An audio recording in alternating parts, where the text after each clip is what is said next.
Okay, just let me get my ducks in a row with my sign and everything. And then we need to talk. We need to talk. It's a whole thing. I'm in an active freaking trauma response. It's getting better, but yeah, it was stress response to the max.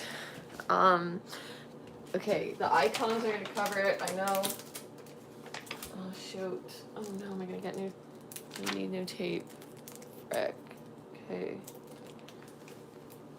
Already off to a chaotic start, as per usual. I guess I'll just,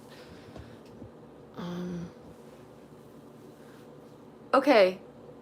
I don't feel like doing the theme song because I danced during the theme song and like I'm feeling not okay with myself.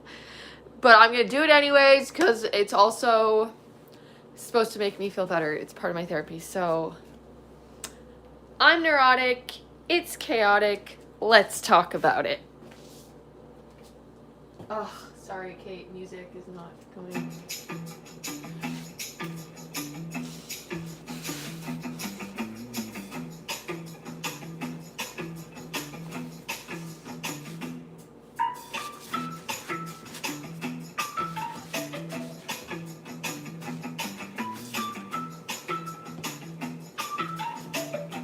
Okay. Okay. I don't like where the sign is still, but if I put it too high, I think there's icons that like cover it and you can't read it. Maybe I'm in the wrong spot. I don't want to have to be like super low. Okay, I'm gonna have a hard time telling what happened because it's not even that bad probably. Like it got sorted out and it's fine, but I was in imposition majorly. Because, okay, actually I want to wait if more people are going to join. I should wait for the people to like get into it if people are interested. Okay, I'm just waiting for the gathering of the neurotics for our emergency session. I effed up big time.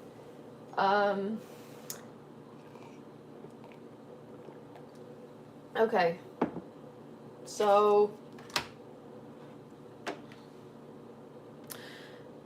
last night, if anyone was watching the live from last night, I was talking about how I am getting flooring in my room today. Okay, there's more people joining. Okay, the people are here. The people have joined. Okay, I'm gonna get into it. So I'm gonna restart because I'm flustered. Ah! Okay. Okay, first commenter, can you just not? Because it's an emergency! It's an emergency. Like, it's a thing. How am I flailing around? My soul is flailing around in my shell body right now. Like, it's just, this is the shell, and inside, it's friggin' chaos. It's just like chaos going on. I got to get into a ramble, okay? I got to get into a bit of a ramble because something happened today, this morning. I majorly effed up, and it's my own fault. I'd like to blame it on the ADHD, but there's no excuse at this point because, like, I know my habits, and I know, okay, I'm getting distracted by the freaking unhinged chat right now, and I need to get through it. Last night, if you were here on the live last night, I talked about how I still had to remove the carpet out of my room that's getting new flooring today. So last night, I still hadn't gotten that done. But I ended the live saying I was gonna do it, and then I didn't actually do it. Like, I started pulling the carpet up. I had removed the baseboards, and then honestly, this part's not really my fault, although I had like a freaking month to get this sorted, guys. I had a freaking entire month, so it is my fault that I was leaving any of this anyways to the night of. But my aunt ended up in the hospital last night, and I went to, my cousin was there with her, but like she had parked in a handicap stall, and I went to like move her car so she didn't get charged an insane amount for parking. Like, it's ridiculous here. where I am in county, you have to pay for parking. Hello, Ethan. I'm getting into the story. Okay, so I didn't finish the whole carpet thing. I got back, and then I procrastinated more. I procrastinated even more, I think, and then I was up late.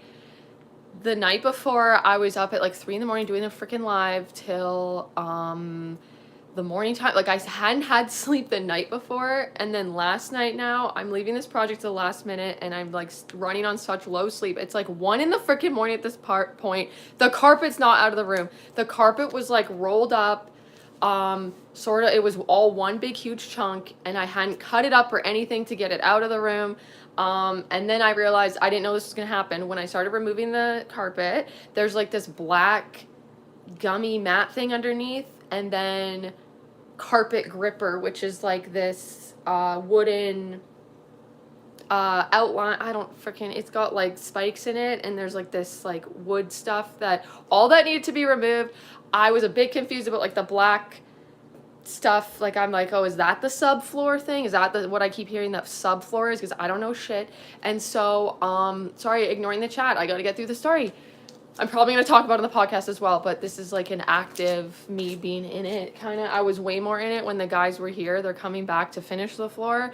I'll explain those. So anyways, the state of the room last night was like the carpet was all big, one huge chunk, sort of rolled kind of, and then I had that like underneath black mat thing, and then like the wooden carpet gripper thing, like all that was supposed to be removed, but I was like, oh, well, maybe I'm supposed to leave the black mat thing. I wasn't completely sure, and I left it to the day of. Like, I had in my phone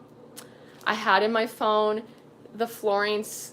I had it slotted in at 2 p.m. in my calendar in my phone, but I usually would write as the title, I would be like flooring at 2 p.m. or something like that. Like, I had it in the time slot of 2 p.m., but there was no designated time in the titling, which usually for me just means I'm putting this in for this day, but this isn't the actual time frame. But for some reason, I went with like, oh, they're coming at 2 o'clock. They're coming at 2 o'clock. I thought I had a vague memory of her saying he would do it in the afternoon at 2.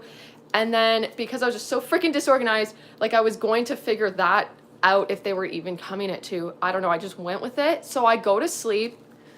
Oh, cringe. I go to sleep and I wake up to the guy knocking on the door. He's here at like 9 a.m. My alarm was about to go off because my plan at that point, my disorganized freaking plan myself, was I was going to call the store. In the beginning, when I booked this whole thing, I could have just said, hey, you guys remove the carpet. It was like an extra $100 or so. But I was being freaking, what was I being? Ambitious at the time, but knowing myself, yeah, it was, it's like, why do I suck so much that I can't just get that one task done? Honestly, things got derailed. It wasn't my entire fault. My grandma got sick in my hometown. I was sort of looking after her, whatever. Like, this, I still had like enough days though when I got back into town to like finish the thing. I took the baseboards off myself, but I hadn't removed the carpet. But I had decided with them when I booked the flooring that I'm responsible for removing the carpet. And I didn't know I was gonna have that like black mat stuff underneath. I thought it was just like carpet to like the. Is it that the subfloor? Like, is the subfloor? What the fuck is the subfloor, guys? What the frick is the subfloor? Let's get working on the carpet. Yeah, okay. I couldn't work on it because the guy showed up bright and early 9 a.m. Okay, what I was gonna do, this is all over the place, sorry. I was gonna call the store when they open at 9, thinking they're coming at 2. They're not coming till 2 o'clock, so I have some time. And I was gonna be like, hey, can I just get them to do it? Like, I didn't know if they have if it's that easy to like have them add on removing the carpet and stuff for me and the mat. And I was like, I don't know, Sean and I were gonna try to like throw the carpet out the window in one piece. Like, I didn't realize how easy it is to just cut it with an X-Acto knife almost. Like, I thought this was like a big job, kind of, but I didn't know how it worked. So I was like, okay, the store opens at 9, but they're not coming till 2. So I'm just gonna call at 9 and be like, is there any chance I can, have them just remove it? Like, I'll pay the extra. But if not, for some reason, I had like hours to like Sean and I huck it out. And then I just wanted to ask for sure, hey, the black thing under that carpet, that has to come off too, right? And then it goes down to the wood.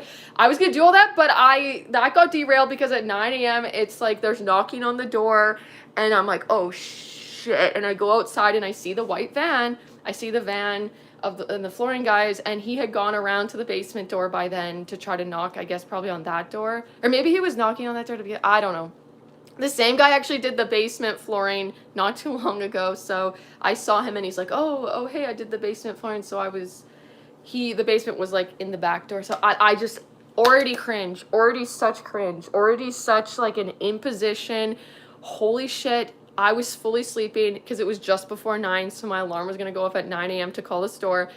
I hadn't slept hardly the night before, and then now, like last night, I was up till like 1 a.m. in the morning and everything, and I was like doing the hospital stuff with my aunt like at midnight, but like I still got home, and then I was just like binging YouTube shorts for a little while. It's like still just not doing the task, but also not going to sleep because I'm a stupid fucking idiot, guys. I'm a stupid idiot. Sound like he can't hold a 9 to 5 for more than a week. Me? I look mask. I can't hold anything. Like, how did I let this happen? It got sorted out. It was fine, but I felt like, oh shoot. And I was like, I explained the carpet situation to the guy, like I was showing him, and I was like, oh, I had this scheduled in for 2, I guess, and I didn't know it was gonna happen. And I'm like, oh, can you guys do it? And then I'll call, or no, he told me to call the store. I just was flustered too, and I'm like, oh my god, I'm so sorry. And the guy was like, oh yeah, we have such a tight day today, so like we could come back to finish, but like they had given themselves an hour and a bit almost. Like they got here at 9 and they already left. They're gonna come back, but I don't know, maybe they thought they would finish it all. They would have finished it maybe in an hour if I had removed the carpet like I was supposed to. If I would have just done my one job. But anyways, I was getting all confused too with what was what. I thought he was saying like I needed to remove the wood underneath as well, because he's like, oh, it needs a new subfloor, and I'm like, oh, is there an extra thing I was supposed to remove? And then I got confused when he was explaining about, I thought he was telling me that it had to be like other people, like a removal service to like dispose or remove of it, but that didn't turn out to be the case. But okay, then I'm like freaking out because I have to call the store. And okay, last night I was like venting a bit about like the lady at the store, but because she seemed to have just like a little bit more of a colder demeanor, or just like blunt or upfront in a way, but like she was not really doing anything wrong. But I just felt like stupid when I was buying the flooring from her because she was asking me certain questions and I didn't know the answer to, but she didn't seem to be like explaining them to me.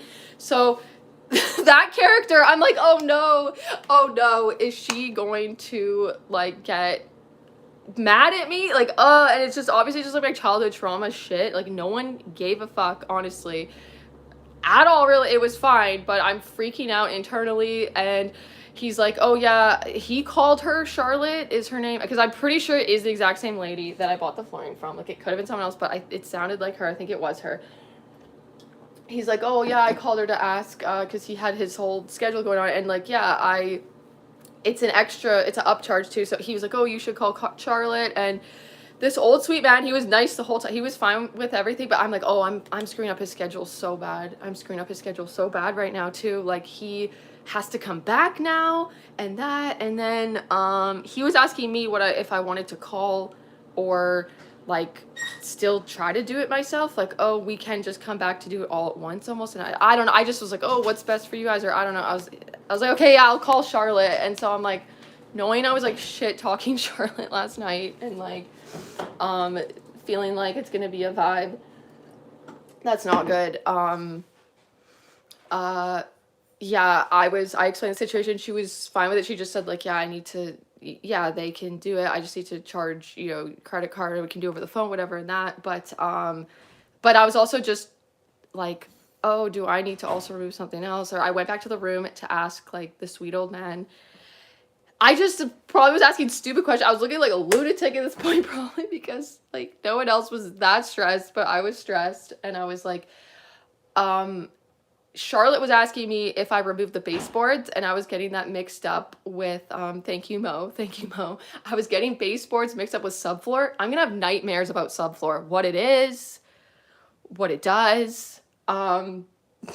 Because I was like, the guy was like, when he was saying it was needing a new subfloor, I thought he meant like the full freaking wood planked floor underneath, because I was researching it last night too, and I was like, oh gosh. So when I was talking to Charlotte, I went back to the room to be like, oh hey, just this carpet and the black stuff is removed, right? Like, is that wood removed though? He's like, oh yeah, no, just that wood's to that is fine. So it was pretty easy. They freaking removed it in like 5 minutes. They like cut up the carpet, rolled it up, got it out. And then Charlotte, I was telling her, I was like really apologetic. I was like, sorry, this is like my mess up. And she was saying it was fine, but initially I was like trying to not look that bad, and honestly I was like kind of convinced that he wasn't coming until 2 p.m. and they do give you these estimate times, it seems, and stuff. Or like when we did the basement flooring, when we booked it, I remember her saying, did you want to do like a Thursday at like he would come at noon, or do you want to do like the whole day Wednesday? It was like, I think it was just like a half day of one day, like the end of one day, and then the next half day, or one full day. Like I remember there being sort of time. So I was like, I'm sorry, like I had it in my phone for 2 p.m. but like I also could have, maybe I got like I had it in for 2, and she's like, I don't know where you got that from, because we don't give like those set times. And she was like, yeah, we give maybe a rough estimate, that but they're ready to go like the whole day. And so but I was like, yeah, no, it's all my fault. And she's like, no, it's okay. It's okay. It's chaotic. I know. It's chaotic. It's chaotic. It's me. It's chaotic. Sounds like a fun job though. So it was after that, the guys, they had already, he just said, oh, what'd she say? Whatever. I was like, oh yeah, she gave her my credit card number and everything. And yeah, it was fine. It ended up being fine. But then after that, I was like, God, he was knocking on the door. Like, how late did he start? I don't think it was that long, and now he's doing this actual thing ahead of time that like he wouldn't have had to come back if I had just done it right the first time. And so the whole time, and then also the other element to this too, is like there was shit in the hallway, like not that much to move out of the way. I don't know if Sean got that moved or they moved it in 2 freaking seconds. Like, my heart sinks. Like, I let them in the house, and it's like, God, are they smelling the disgusting kitchen?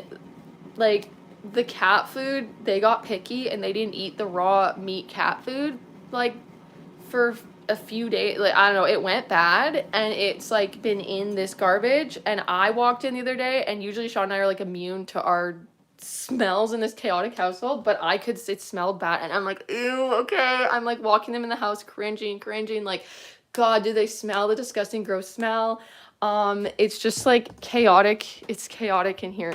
Like, this is the living room, like just messy, gross, whatever. And then this is the hallway that I led them down, but it had like shit, like a vacuum cleaner and I don't know, a big cardboard box thing. Like, I had meant to, before they came, clear out the hallway. At least the room was cleared. At least the room was empty, besides the freaking carpet that needed to be removed.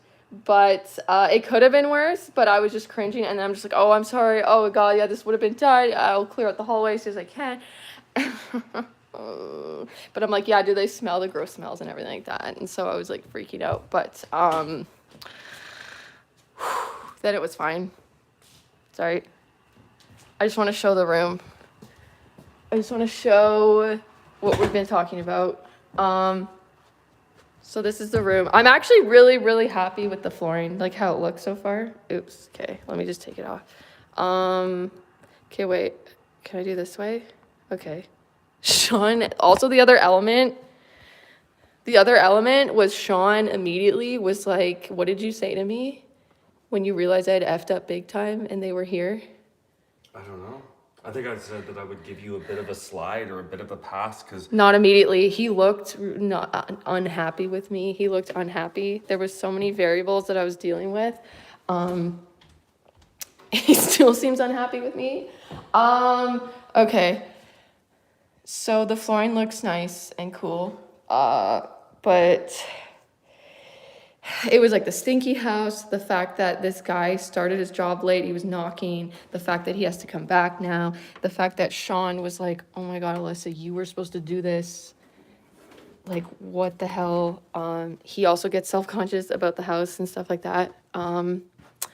Are you mad that I filmed about the, like, I just did a brief, It's all I had to explain the situation of the household, and Sean gets self-conscious about it too, so he's probably, like, upset that I showed what I showed in the living room. Like, let's just not, pretend you didn't see about that.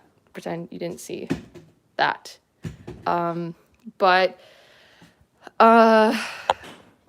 so, where are we?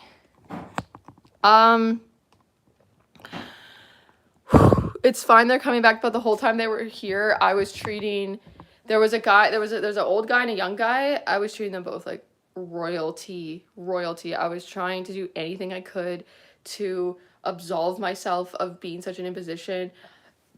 Excuse me, like they kept opening and closing the door. I wish I would have timed being able to open the door once for them when they walked out, like they were in and out, they were moving the carpet out that I was supposed to do.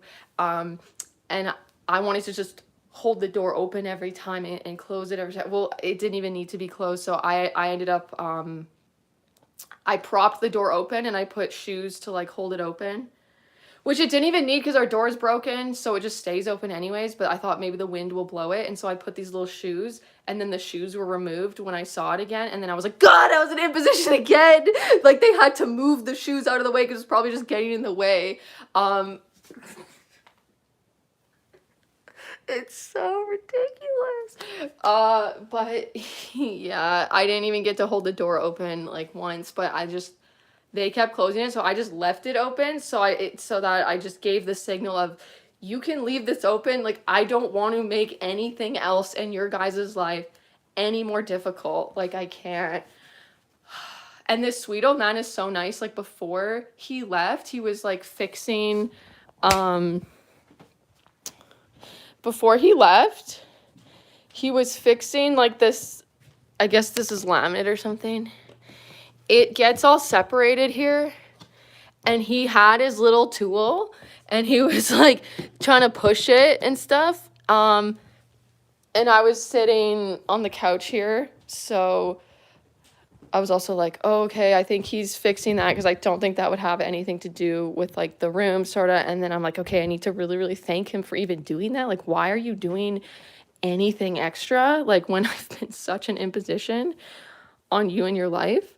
But yeah, and then I was like, oh, thanks. Or he was telling me, oh, it's the issue with he couldn't push the laminate over because it's glued. They weren't supposed to glue the end, he said. The one end is glued down. And then he's just so helpful. I was like, oh my God, well, thanks for trying. Yeah. And then he just was like, oh, we'll be coming back. And then he's like, how are you guys liking like the basement flooring? And he was just so sweet and nice. And they're coming back. And then I started to get some relief when they had left, because the whole time they were in the house, I was just like trying to clean and get rid of smells and grossness. But I just couldn't, like, I just was having such a hard time calming down in my body. Oh, and then the other thing that I was being neurotic about, as I always am neurotic about like everything, when I talked to Charlotte on the phone, Charlotte, who I shouldn't have been even shit talking last night, okay? She was very she didn't care. She was like, yeah, I was like, it's all my fault. And she's like, oh, no, it's okay. I had the guilt complex too about like, yeah, was I lying and trying to bullshit when I'm like, I had it in for 2 p.m., you know? And I wasn't just outright blaming them too, though. I was like, oh, I could have messed that up though. But I for some reason, like I had it at 2 p.m. So I thought I had time in that. And then, but I didn't write flooring 2 o'clock or whatever. Like whenever I schedule something in my calendar, I will pick just a random time to put it at. But I should have put the actual accuracy of, like, I should have slotted it in at like 8 a.m. or 9 a.m. to be, so that it's like, no matter what, this is a whole day event starting from 9 a.m. in the morning. But I was feeling almost like guilty about, should I have even said the 2 o'clock thing? Because it was my mess up.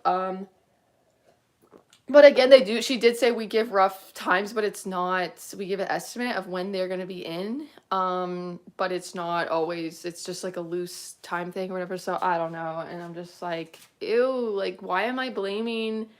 The only one I can blame is myself. Like, the only one I can blame is myself for this madness. Like, what I did, what transpired. And I'd like to blame it on ADHD.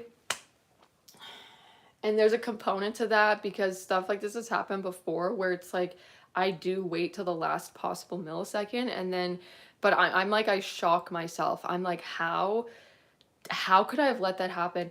I think I told this scenario in another live one time about I was in grade 7 and the last day of school was called Fun Day and it wasn't really that fun, honestly, though. When I was little, when I was in kindergarten, it was the worst day because we would get put into these teams and we would do relay races and stuff like that. And when you were like a little kid, you were really intimidated by the big kids. Like you get put on a team of all different ages and stuff like that, and you get separated from all your friends. So I remember it was really not fun day when I was little, but when I was older, I was graduating. I was like, you know, the top of the school in a way. I was the oldest in the school at this point, grade 7. Like we were moving along our way to high school, and I'm like, this one's gonna be fun. This one's gonna be fun because like we own this place. Like, no, we don't. But anyways, elementary school, LOL.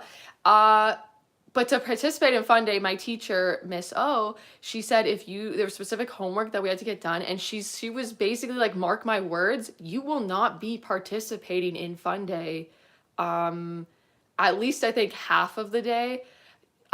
She was like, if you don't finish this assignment, like you will be in here with me until, or maybe I wasn't with her. Maybe it was 2 of us just alone. And somehow maybe we're being monitored, but it was like, you were going to be finishing this homework until, I think maybe there wasn't a set time. It was just like, until this assignment's done, then you can participate in Fun Day. So I was one of 2 people from my memory. It was just me and someone else in a class of maybe like 30 people. And I was shocked by myself. And I kept believing fully that I was just going to get it done. It's like a week before, days before, oh, okay, yeah, no, I got time. I'll do it. And then it's like day before, oh yeah, it's like, I got this. And then I'm procrastinating, probably just like plucking around on my guitar, just like, oh yeah, I got this. It's fine. And then it starts to get to morning of. And I'm still probably like, oh yeah, I got time. It starts to get to like probably on the way to school. Like I can see myself just like trying to, it gets to like before class starts, I'll get it done. The 15 minutes that I'm there before I'll get it done. And then I realized I was not going to get it done. And I was just like, how did this happen? Insane procrastination. And it really was, she was not messing around. Miss O was not messing around.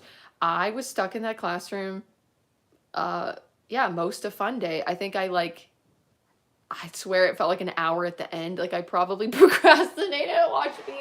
Watch me a bit of that classroom. Still procrastinating. Like, oh, okay, I'll get started on it in, an hour, half an hour. I got time. Watch me still. Does anyone else? Okay, I'm done my ramble. If anyone wants to comment, is it still working or is it frozen or did I put everyone to sleep with that ramble?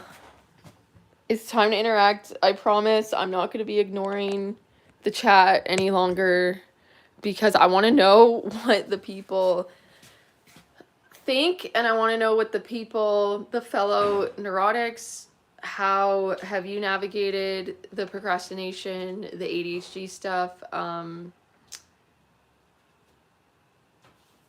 Okay, it's me alone. Oh no. Looking for input. Someone say something. The anticipation is stressful. I can't. maybe people are just here for the rambling, the like never ending ramble. I was gonna maybe save more of the rambling for the podcast, the new podcast. Check it out. It's called Earth Drama. The first episode is up on YouTube and Spotify. Ew, who am I marketing?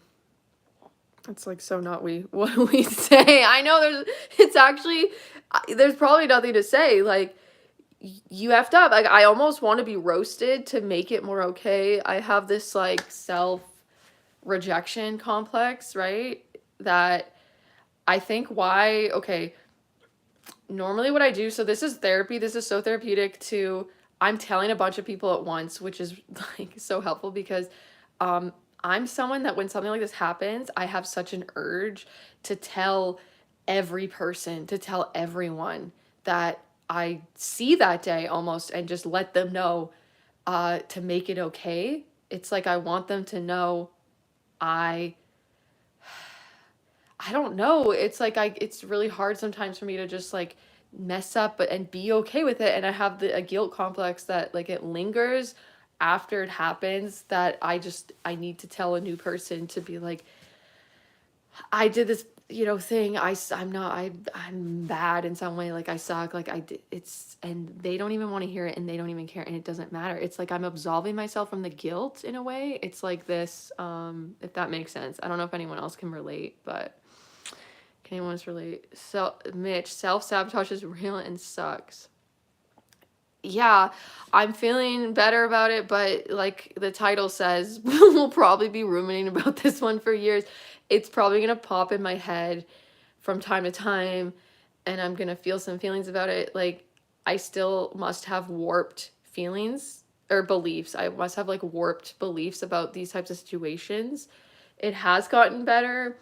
Last night I was talking about how I am better at like messing up or having been annoying or a bit of an imposition and accepting it within myself that it's not something I'm going to get outright abandoned for, or it's like it smears my entire character now, and that I can kind of own up to things and not have to get all defensive and stuff like that. But with these types of things with the public, I don't get defensive. Like with close people in my life, aka Sean, I would get more defensive over the, what is it called? Is it like cognitive dissonance feelings almost? It's like I'm in denial. Big guy, what's good? Yeah. Well, what even is good and bad? Like am I a bad person for this? Like am I a like that's how I'll feel internally in some way. Like I really, really did something wrong. And obviously that comes from, maybe it probably comes from multiple things. Like I'm just already a sensitive person. But it comes from actually getting screamed at and like getting in trouble and told I'm bad or wrong in some way, or just verbally berated that I screwed up on a thing that didn't even have to necessarily do with the person. Like just stressing someone out for not getting good enough grades, but it was just like really intense reaction to my I don't know, not getting an A or something, and not even getting, well, I do remember the meltdown I had in grade 6 when I got my first C plus, and I was having a panic attack, honestly, a meltdown, a mental breakdown, and the teacher, Ms. Zander, had to come find me in the bathroom. I just like, I think I had a dissociation moment, almost like I just went straight to the bathroom and was like probably like hyperventilating and crying or something, like, oh my god, like I'm gonna get in trouble for this C plus, like this doesn't happen, this first C plus, like I'm supposed to get straight A's, like I just didn't want someone to get mad at me. Hey, so I literally have the biggest roast complex because I get roasted so often. No hard feelings.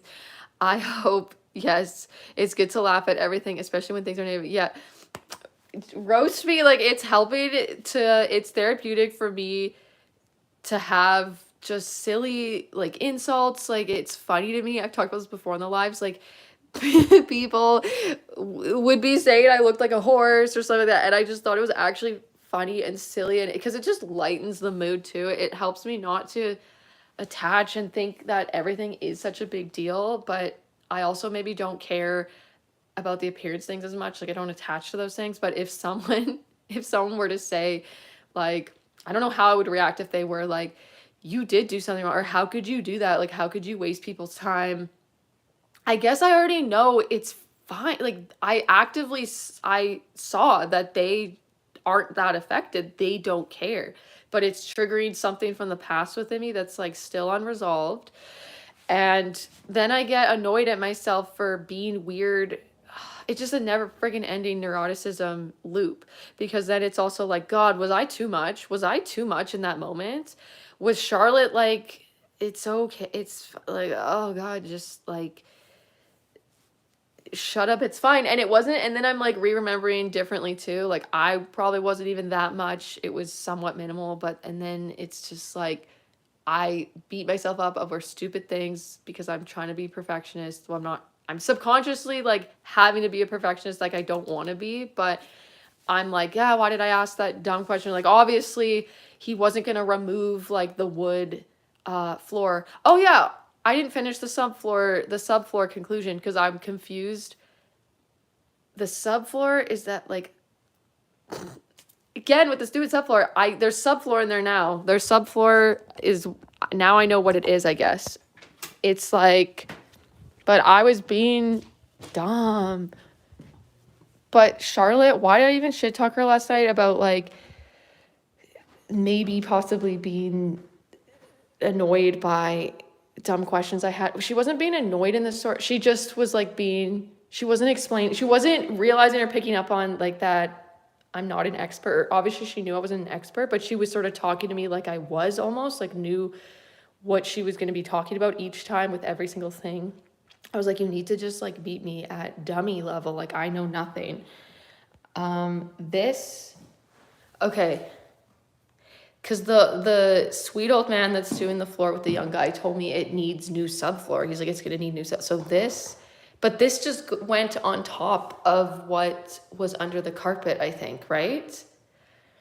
I'm sorry, but this is bugging me. I'm sorry, but OCD perfectionistic me can't handle this corner. Like, is that going to be okay? I'm sure it's fine. They know what they're doing, but I'm not going to say anything at all. Like, it's fine. It's underneath the floor, but oh God, am I making it worse? God, it's just like making me a bit nervous of, there's like a spot that should be a full corner. Are they cutting corners literally? Are they cutting? Okay, they're not. I'm not saying anything at all, whatever. I'm not going to go in there and be a crazy person and be like, oh, hey, I'm just like wondering if, like, that's okay. Like, you know, is it going to affect? I'm so weird. But I just got confused by like, it needs a new subfloor. It seems like he just put, like, there was no subfloor on. Yeah, okay, it needed a new, okay, I'm figuring it out. But if anyone's in construction in the chat that can actually explain to me. Your boy, it's fine. I know it's fine. It's so stupid. It's like, why I judge myself too for even caring. But or I can't help like the visceral reaction in my body, but obviously I can just be like, nothing to care about, nothing to worry about, nothing to do. Like, you don't have to do anything. You just feel that way because of a residual reaction you'd get when you were dealing with someone with narcissistic traits and you were trying to not get attacked, like verbally or emotionally and just psychologically. ABUSED. But okay, the subfloor seems like it. There must not have been, maybe you don't need subfloor when you have carpet. So the carpet or the black mat thing was like its own version of a subfloor in a way. Yeah, maybe there's like different kinds because like that stuff just, it looks different than the black thing that, like, maybe it wasn't supposed to be black. Like, imagine the whole thing was just molded. Like, it wasn't. But the wooden just actual floor planks was not subfloor. I guess maybe that black stuff was like a subfloor, and then he was like, oh, it needs a new subfloor because they can't just lay the vinyl on the wood itself, which is what I was thinking. I was trying to figure all that out the other day because I was like, do they need this black thing that the carpet went on? Or obviously, duh, they would just like replace it with a different one too. So but I was just worried about, it's like, this probably isn't supposed to go straight onto the actual like wood underfloor, but it's just silly. Just ask questions to the trade man or the internet. Yes, Del Lynn. I don't know how I couldn't fully put it together still. I was like investigating on the interwebs, and this is what confused me. It's because when I was investigating what subfloor was, I went on Google Images.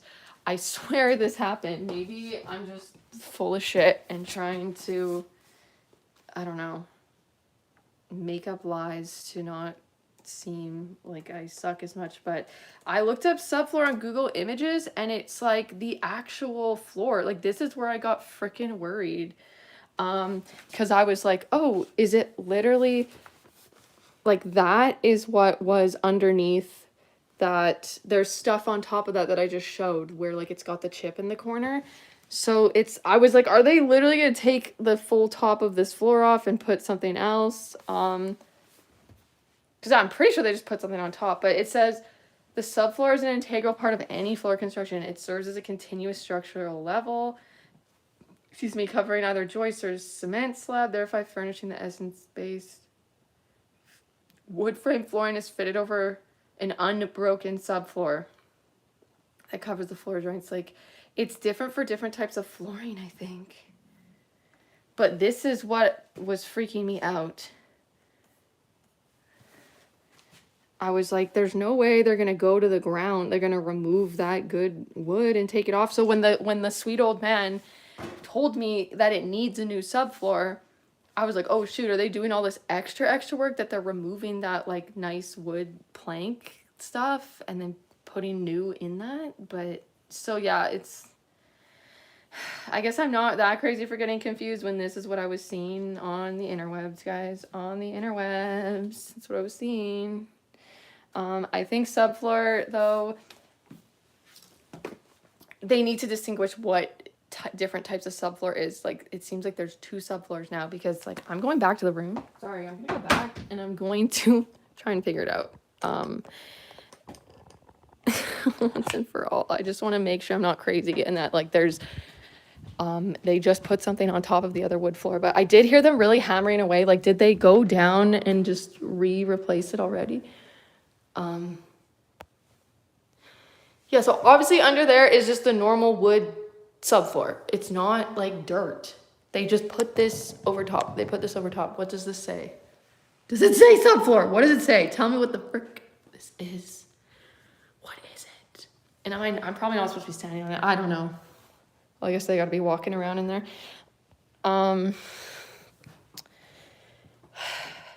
So yeah, maybe it should be level. I don't know about construction. Yeah, we don't know, but why am I even like, it's no one cares that I don't know exactly what subfloor is. The guys have it handled. They don't need to know what I know, how much I know or don't know. I can't put this back in the tripod, but oh my god. Okay. Nada. That would take someone 30 minutes. Yeah, that's their subfloor. It's for vinyl. I'm curious too. Do they glue the vinyl onto that top subfloor now? And I'm still thinking about that chip in the corner of that subfloor. I'm sorry. Like, I wish I could unsee that, because I'm gonna know. Watch me be walking on my like just pristine brand new vinyl floors. It's all fine. And then I'm gonna be like, where's the chip? Oh, the chip's here. Like, I can't see it, but I know there's a chip there, and it's bugging me. It's bugging me because it's not perfect.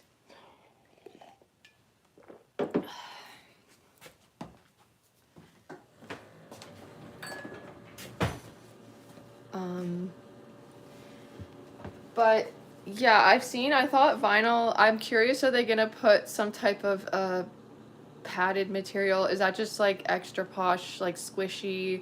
I'm just gonna look up vinyl floor installation and see like what is it. Oh, obviously not gonna put anything else because they already started putting the actual floor on. I can see it right there. But do people do extra like moisture things sometimes, or okay. Yeah, no, okay, this is exactly what it looks like. Okay. Is this like cork material too? The new subfloor they did? It's kind of like a nice, more, um, it's got shock absorption maybe, because the straight up just hard kind of wood plank, whatever the frick it's called, looks more uncomfortable. Okay, I just don't even deserve this floor. I don't even deserve the floor. Um, the vinyl flooring has layers of waterproof material already. Okay, yeah, it's gonna be fine. I'm really crazy, guys. Like, yesterday morning, you know what the thing was? Um, I got a new mattress because the last one got pissed on by a cat, and so I had to replace it. And I got this nice, it's from Nectar. Nectar Canada, so there's like a Canada and US website. It's a Nectar memory foam mattress, and I'm overly concerned and worried about the integrity of that thing because it's a new thing, and I like was going as far as I was just worried that the cats, like, it's a reasonable worry that the cats might wreck the memory foam. So I got this mattress protector for waterproof reasons, like if there's a spill, but I'm like, does it protect with the cat's claws too? Like, can their claws go through that? It's like I can't remember what it's called, but it's some type of a synthetic plasticky thing it claims to be, although it doesn't feel like an actual hard surface, that like it's supposed to be 100% waterproof. And do you have any reaction, Sean? I think yes, Internet Rabbit Hole Daily with Sean, that we've abandoned. I'm so sorry, but I feel like it's a lie to keep saying like we are coming back, we are returning, and then every day we don't return, people are like let down. But I swear to God, we made a whole studio in the basement, and we're just sort of tying up the loose ends with that and the rest of the house to get everything organized. And so we will be relaunching, but it's Internet Rabbit Hole Daily is what you're thinking of, is the reaction channel. So yeah, my memory foam mattress, I was being all crazy about the integrity of that, and I was like asking Sean if it was reasonable, if like should I get an extra foam mattress topper layer to protect the foam underneath, and it just was like, it just gets out of hand. It just gets out of hand. Unless it's that Chinese stuff. Are you talking about the HAK? Like the materials used or something, or the products being like, yeah, I don't trust a lot of the chemicals, but I can't avoid them. But I'm pretty sure the mattress protector was made in China, but the mattress itself was Nectar, so I don't think it was manufactured in China, but it could have been. I'm in Canada. I'm in British Columbia, Canada, and I'm a neurotic person. Nice to meet you. And I wondered, have I seen you somewhere? That's cool that like we crossed paths again. I wonder if, because I'm posting from the same IP address too, do I pop into people's feeds who have watched the other channel? Because yeah, it's like they know that this channel is coming from the same house. I guess we have the same Google AdSense account, so it's like tied into one in a way that it probably puts my content out to viewers of Internet Rabbit Hole Daily as well. IRH Daily, aka IRH Daily. Yes, Internet Rabbit Hole Daily. Yeah. You're in Canada. Yes. Are you in the US, RB Vlog? Do you support Palestine or Israel? Oh, okay, we're delving into the politics. I don't like pick sides with those things. I can't, because there's like just really horrible things happening to innocent people on both sides of that thing. I'm not lately delved in. I did talk about, when I was asked this the last time, I did say like the Israel government kind of, it sketches me out in ways, but this was one that I haven't fully investigated to get my actual true thoughts about, but like it's I don't know the latest, but I know that they were just bombing and bombing. Like, it seemed unreasonable past the point of like defending themselves against Hamas and threats and stuff like that. Like, I don't know what the frick they're doing. I don't know what's going on. I can't be tuned in to all the things all the time either. And like, I feel like there can be a lot of propaganda in general, or on, it's hard to discern, and it can be like both sides. Like, both sides can be like really, really biased, and then everyone's just cherry picking their thing to fit their narrative. But it seems like there's like it's a multifaceted freaking nuanced thing. But at the same time, I did delve into the like Zionism stuff and like the start of Israel, and like, I'm no expert whatsoever. This is just like a simpleton. Don't listen to what I'm saying. Click off right now. I don't know anything, but I was trying to figure out what had happened. Like, obviously Israel became a thing, like other people were living there, and it seemed like there was just horrible things that happened and how that happened. But then at the same time, it's just confusing. I was at the time interested, trying to find the truth of it all. Like, there were claims that the people that moved there to make their own homeland for the Jewish people, like, had done it peacefully, and they were living amongst the Palestinians. But then obviously that didn't continue. At least, like, maybe it started that way and then it got violent at some point, or this and that. I don't know. I forget now too. I don't even know the actual. It does seem like people got pushed out of their land, and then I think sort of the Israel side tries to say it was their land initially though, and they got pushed out of their land years and years ago. But it's like, unfortunately, things happen, things change, and there was like people living there at the time, and they were granted that land, I guess, after the Holocaust. Okay, I could be, yeah. I'm not factual too with these things, so if I'm getting it wrong and you know the actual facts, let me know in the chat. They haven't learned their lesson. Oh dear. We just forget about the Holocaust. Probably the British, true. Yeah, it's sort of like, it's a messy situation because it seems like, yeah, the after the Holocaust, especially, like, the Jewish people they didn't have a homeland, but it's like, you can't make your homeland someone else's homeland though. But I don't, like, was it initially peaceful where they were just settling there? And then I don't know. I actually don't know what happened. It seems like it got messy, but I don't know. It seems like they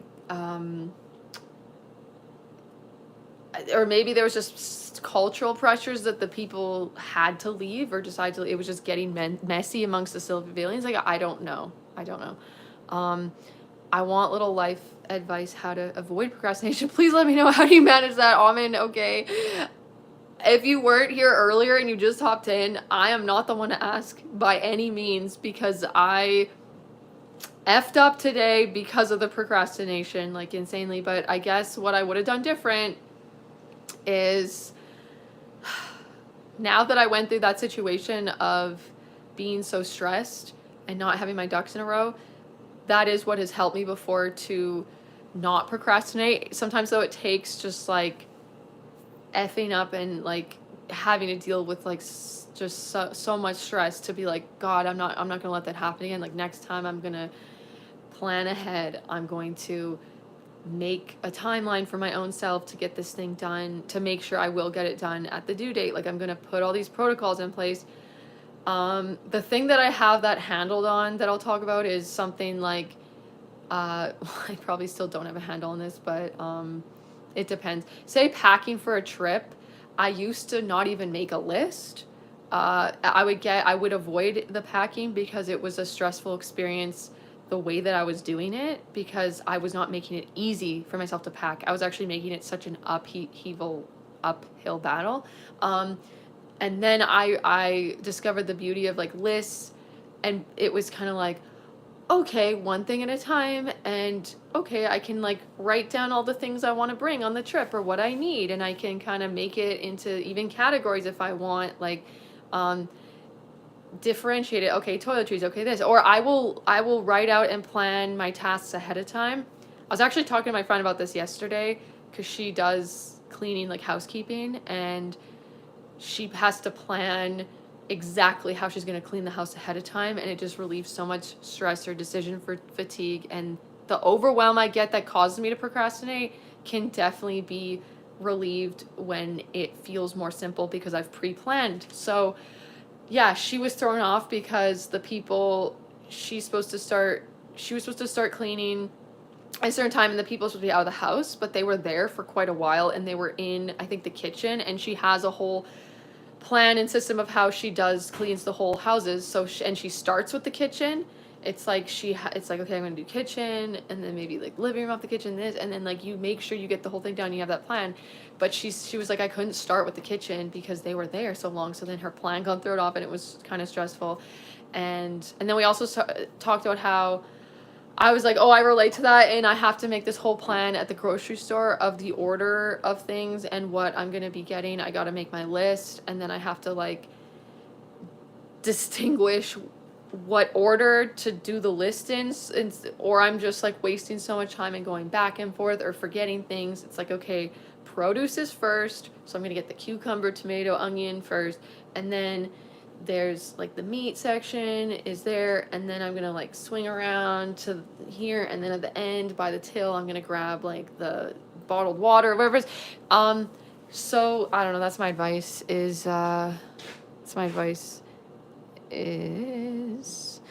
to plan, make lists, really break down what the task is. Don't just like try to do the one task at once. And that's where I went wrong this morning with the carpet removal thing.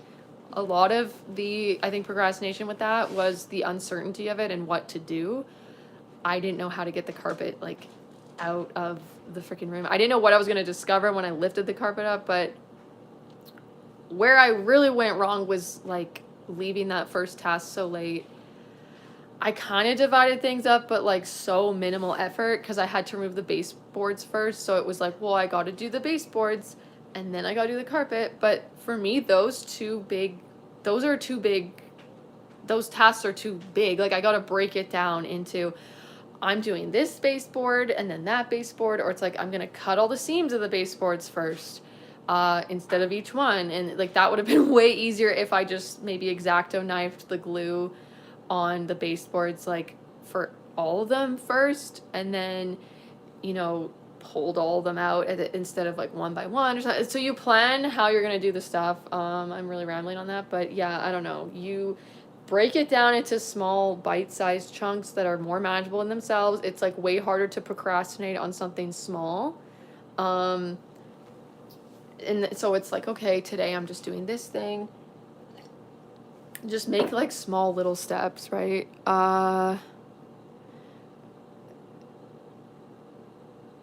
Either you support Palestine. Yeah, I don't know. This is turning into like a political thing. I like to delve into politics for sure from time to time. But yeah, that whole thing is just sort of a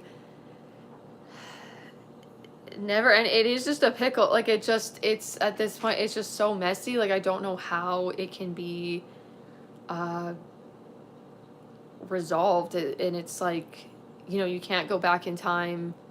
Like now it is, the Jewish people are there now for so many years also, and like you just can't, even if there was like this injustice of it all initially in people moving into a land that was someone else's, like now there's this new established thing of people there that like they aren't just gonna move now, and that it's like, how do you, it has to be like, it sucks, like I don't know, it has to be like reasonable goals with that. It's like, okay, those people are there now, like, both people are there, like how, moving forward, like how can both people live in an area peacefully? It's a whole thing. You think too much. Yeah, I do. It's a lot of thinking. Like I need to freaking meditate, honestly. And to meditate, I look a little skinny. What happened? I think it's just the floating head. Like I think it's the sweater, honestly.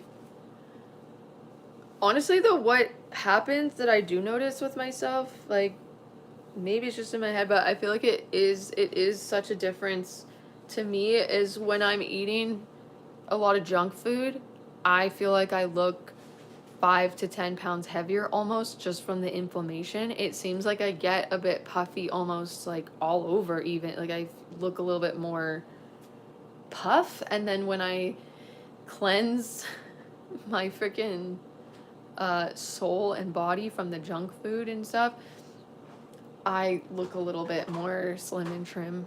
But I'm definitely not underweight, so there's no need to worry. If you were, I don't think you were worried, but instead of doing, me too, yeah, thinking instead of the doing as well.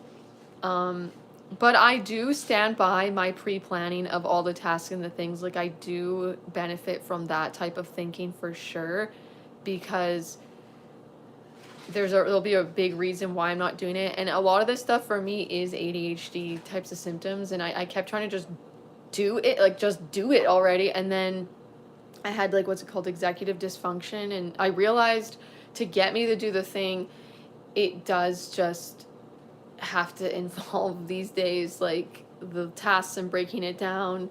But then at that point, there is at a certain point, you do just have to do it, and you can overdo the pre-planning and just not get started.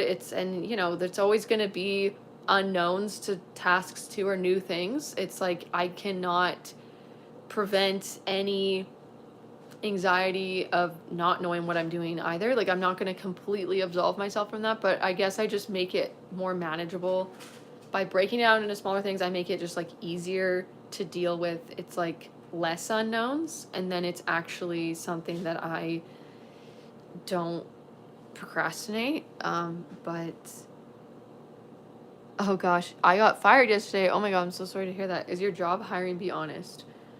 I don't have a job.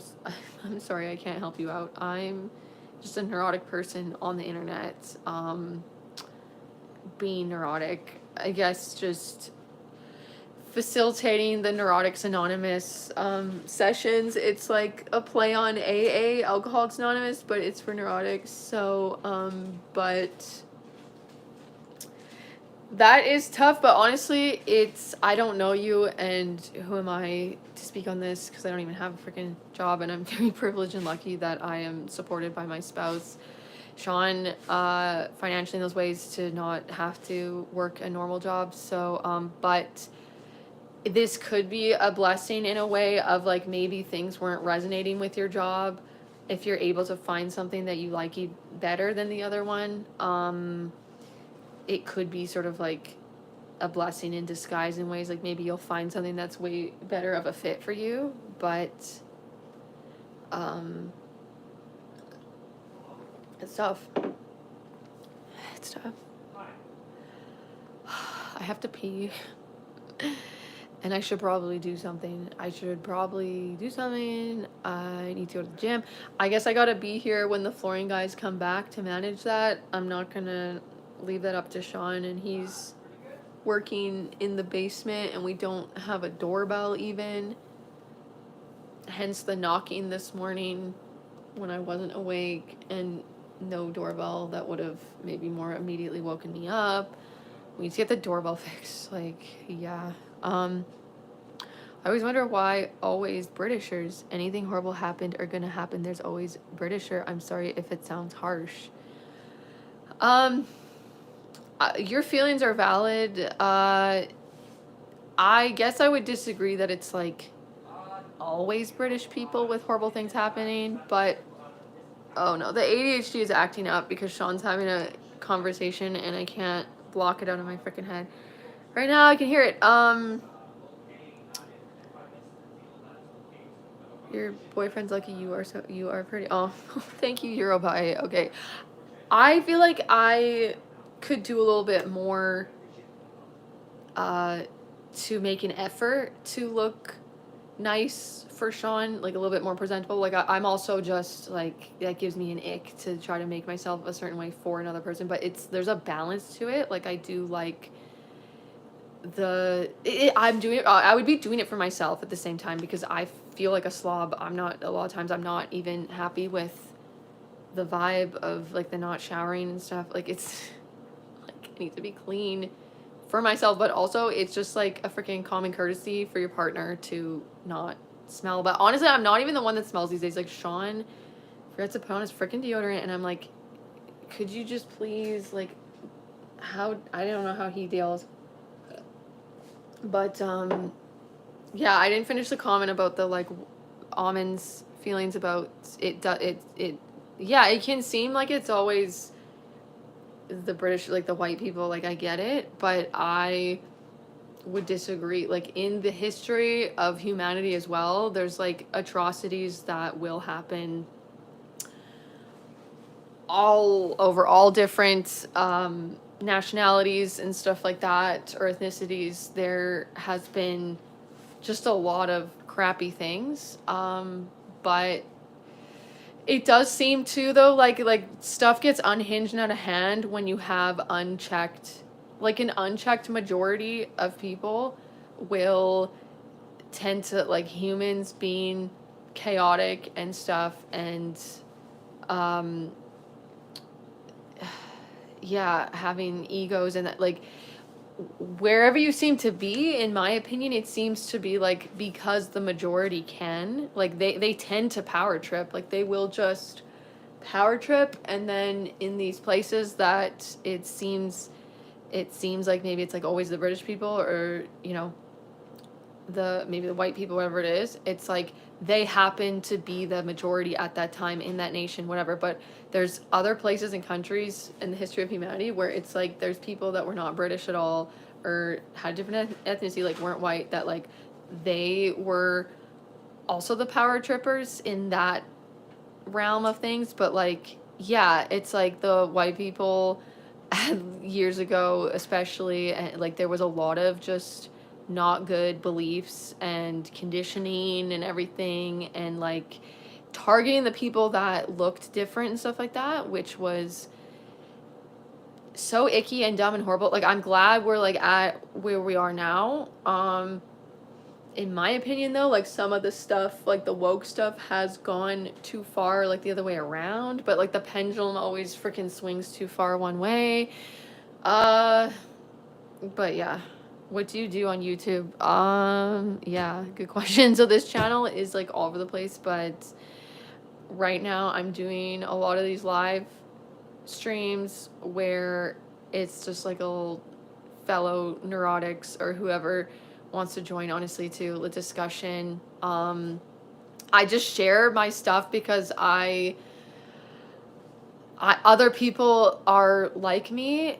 I know that, and then I like consuming content that are, you know, people similar to me with the neurotic things, or like just to try to, I'm trying to work through it too, always actively like working through it. I've learned some things and have way more of an understanding of why I'm the way I am. So I like doing these things too. I like doing the lives to just like,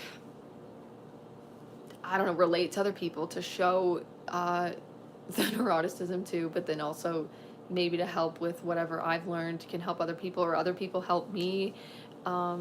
So this channel, like there's been a lot of focus on the live streams lately, but I also just have done all these, I don't know, I like, I'm interested in politics. I used to be like, do like political sketches sort of thing.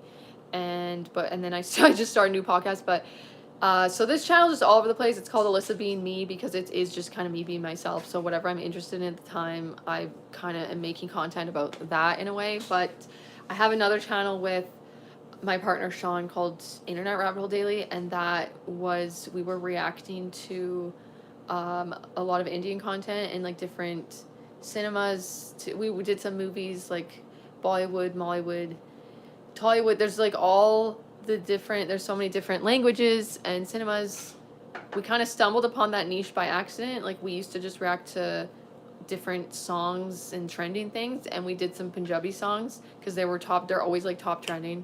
And then people just wanted like more content based on India, so like they were interested in foreigners reacting on Indian movies or culture and things like that. And then we freaking delved into like Indian politics, and like we had no right as Canadians to be talking about it, I guess, but at the same time we were like, we're two dummies from Canada, this is just like our from afar thoughts and stuff. But people sometimes weren't happy about that. Oh, Error 404 caught the chat. Girl, you peed first.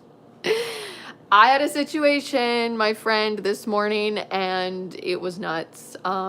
Because if you were here last night, yeah, it basically just had to do with like me not removing the carpet, like procrastinating and thinking they were coming at 2 o'clock to do the flooring in my room, but they actually literally were here at 9 a.m. and I didn't have my shit together, and it was I think I'm okay now. Like, this is my new therapy, is just like telling everyone how sucky I am, and then it's like, okay, I can move on now from it. But yep, you look high again. Yeah, I did not sleep enough the last 2 days. I did it to myself. I had an ice cap at like midnight last night or something, and then I'm like, okay, now I'm gonna get the carpet out of my room, and then I started watching something that was interesting to me like instead, and I procrastinated more, and it's just like so ridiculous, right? They should beg for mercy in front of God or to the people who suffer because of their greed and supremacy. How can they even sleep when people are dying because of them and their ancestors? But Amen, the thing is, it's like the British people today, like there is a detachment from their, like, was not them, like their ancestors were doing horrible things for sure, but you cannot blame like the people today. It has progressed and gotten a lot better. The thing that annoys me is the monarchy. The monarchy does annoy me. The fact that they have the jewel from the India, don't they? Didn't they not, like, they loited and stuff, India, and it was really bad, and they stole this jewel and they didn't give it back, or the crown or something. I'm getting this all wrong. It's like I'm really not with the facts. But the monarchy could give back these like stolen, loited things. Like, I think it was an Indian prince. It was like a crown or something that they still have, and they could give that back and everything. But yeah, it's just because someone is the descendant of people that did bad things, does not, it's nothing on them, and like if they didn't partake in things, like they don't need to be guilty at all.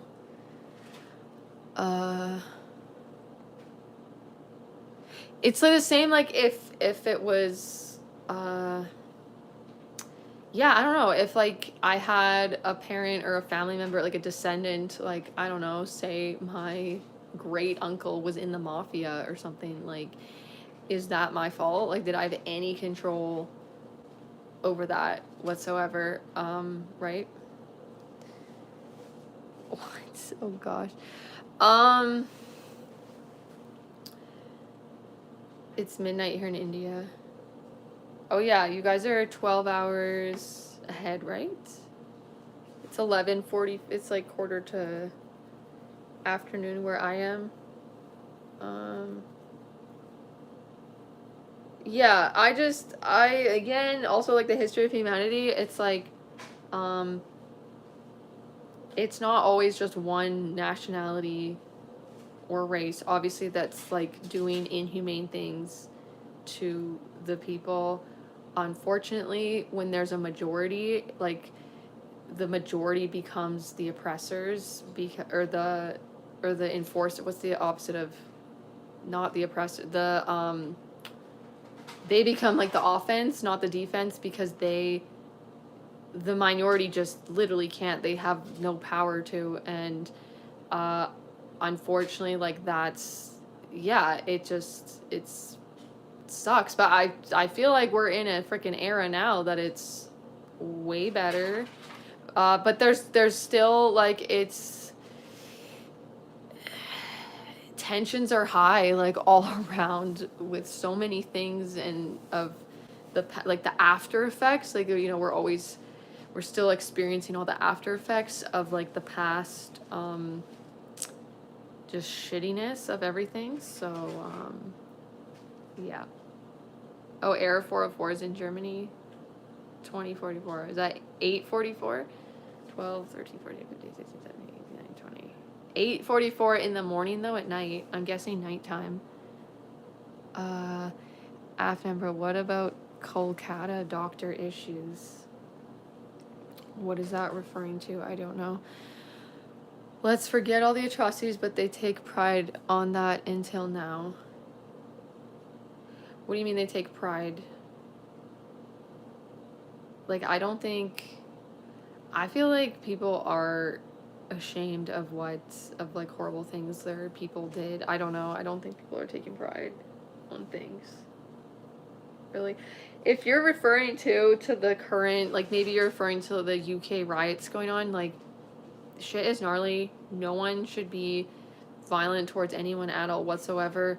I haven't actually delved into the facts. Like, it's horrible that they're targeting mosques and stuff like that. Like, if people died, it's really stupid and bad and horrible. And yeah, I condone all violence of everything. I guess there's like some peaceful protesters that are dealing with violence in their communities and stuff like that, and horrific things as well. So it's sort of like everything needs to be handled and like respect all around and stuff like that. So like the reasoning for the riots though is like, isn't it based on false information of the unaliving of some children that people were saying it was like an immigrant and it wasn't even, but they were having issues.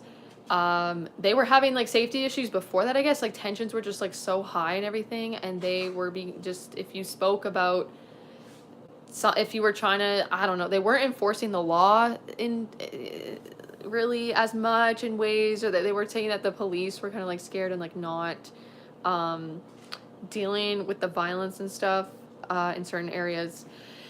And so there's like, it's not all one way, and it just really, really sucks what happens. I feel like they were going way overboard with like not protecting everyone too. It's not just like white people get targeted by other people at time. Like, people make it all this race thing too always, but like some of the peaceful protesters, I guess, in the UK, it's like they have people of all different ethnicities saying a similar thing of just like, yeah, we need to just like, you know, there's like a crime problem, and it's gotten out of hand. Like the police, I guess, apparently, I'm not an expert at all, I just sort of started delving into it, but completely condone disgusting, horrible, disgusting mosques being attacked, people being attacked, like innocent people being attacked, disgusting. Like, people have jumped on the bandwagon, like literal far right disgusting movements have jumped. It's a really stupid, messy situation. It just sucks, but it sucks. But like, I'd be just targeted and called like a racist for saying like, yeah, I think there was some issues with certain people that had like illegally immigrated and were partaking in criminal activities, SAing women. I think it wasn't just the UK, right? It was like Sweden was having like their rape rates were going up just crazy astronomically, and like, you know, it could not be what they are saying it is, but at the same time, like, they weren't getting to the bottom of it and explaining it and being like, okay, why are these things happening so much now when they weren't, like in 20 years or something. It was like, it's like, I'm getting the stats wrong too. There was some sort of like increase of like 600% I saw, or something, like in a certain time frame. Like, it just was getting like really, it was like, why is this just being ignored? And like, that's the whole, it's sad too, of like, if there's people from a certain culture that maybe happen to be of a certain ethnicity, that like everyone partakes in disgusting, horrible things, stuff like that. But like, if there was some issue with like a cultural difference of this happening with like people that were also maybe illegally immigrating, but like you're so racist for even like saying like if it's the truth, like it's you can't say like, hey, this problem maybe has to do with like a cultural difference or just not being able to sustain, or also like certain demographics, like, you know, coming over in like mass numbers and stuff like that. And at the same time, it's kind of like, well, if you don't know like what those people are like if it's illegal, it's like it can be a freaking safety issue, obviously. And it's like there's nothing wrong with a country trying like to not want illegal immigration, stuff like that. But you're all racist if you bring it up. And then the really sad thing too is it's like there's lunatic far right actual full on racist people that like they will try to say it's all these people doing it, like it's all the immigrants, always the immigrants. Like that's just absolutely disgusting in and of itself. But it's like the truth needs to be told.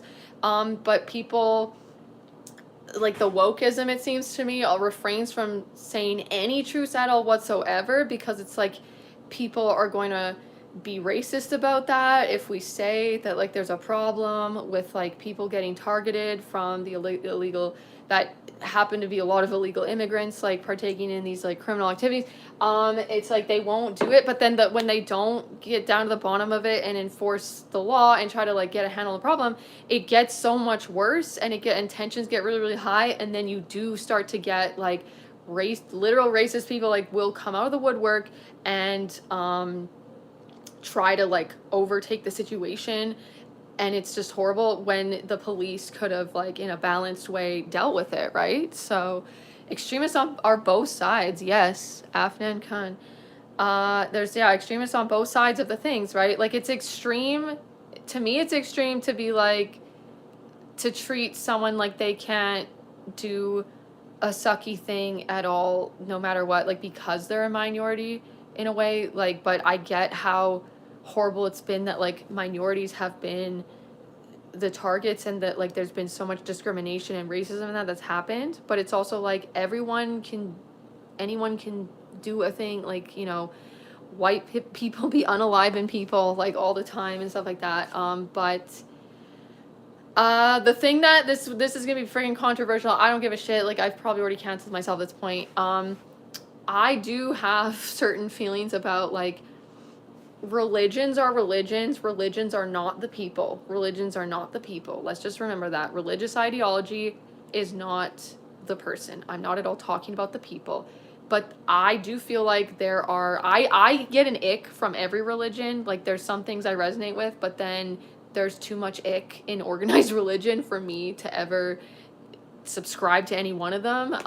Like I grew up kind of being raised in, you know, Christianity, going to the Orthodox church at times, like it gives me such an ick. Like I just don't agree with lots of things with Christianity in ways, or like the organized version of that belief system, stuff like that. It gives me an ick, and there's things I have a problem with, and it's just like silly.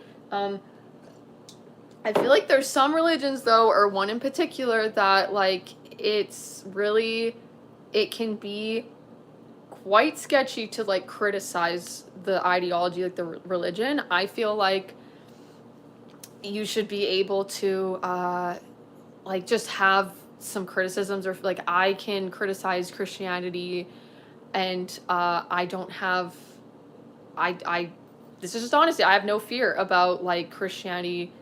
Like I feel like I could shit on Christianity all day, and I don't have an anxiety or fear of getting attacked or getting threatened or having, you know, sketchy things happen to me. But there is a particular religion that, and I'm not even going to say it out loud because I honestly have fear that if I were to criticize it in a certain way, or like just the sheer fact that I could draw something, like I could draw the wrong cartoon of the prophet of this religion, that like my life very well could be in danger. Like I'd be stupid to not be on guard about okay, this could be a problem. Like it'd be stupid, but then again, it's like I'm racist for that too. Like you can't say okay, well, like when things have happened, when literal things have happened, like people have been unalived, it's also like, oh, how dare you even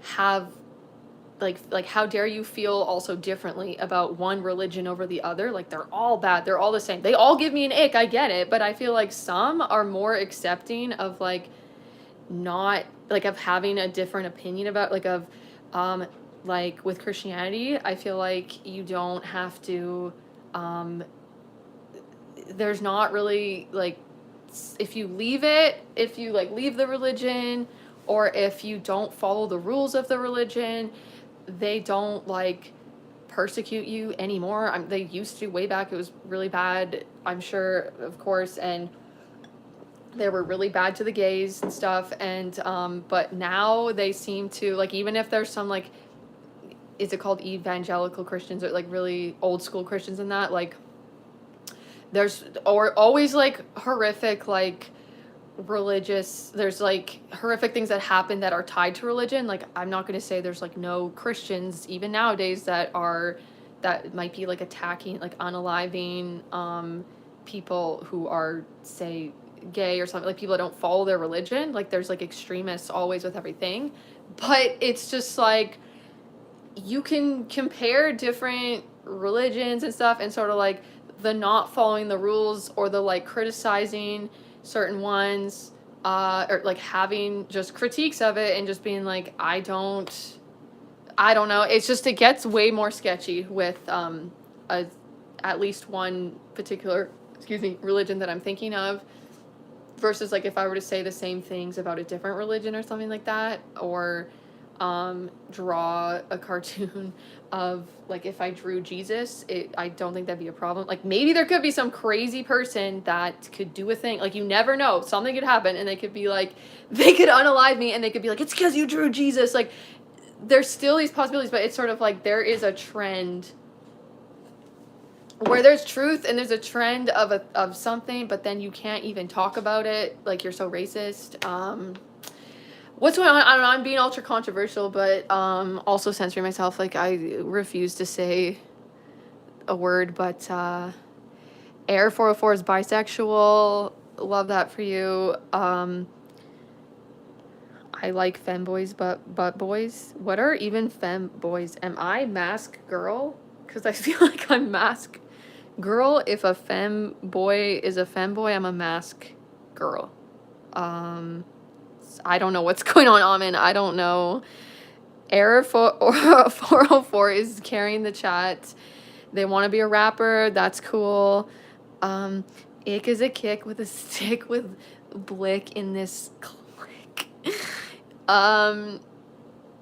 You're hilarious. Yeah, ick is the word of the week for me. And Sean told me the other day that he said that I said something, I don't know, he was saying I was like been saying a lot of things are ick or something like that, and I didn't realize I was aware I was saying ick for a lot of things, but there was more that he enlightened me on how often I've been using it, that basically everything has been an ick.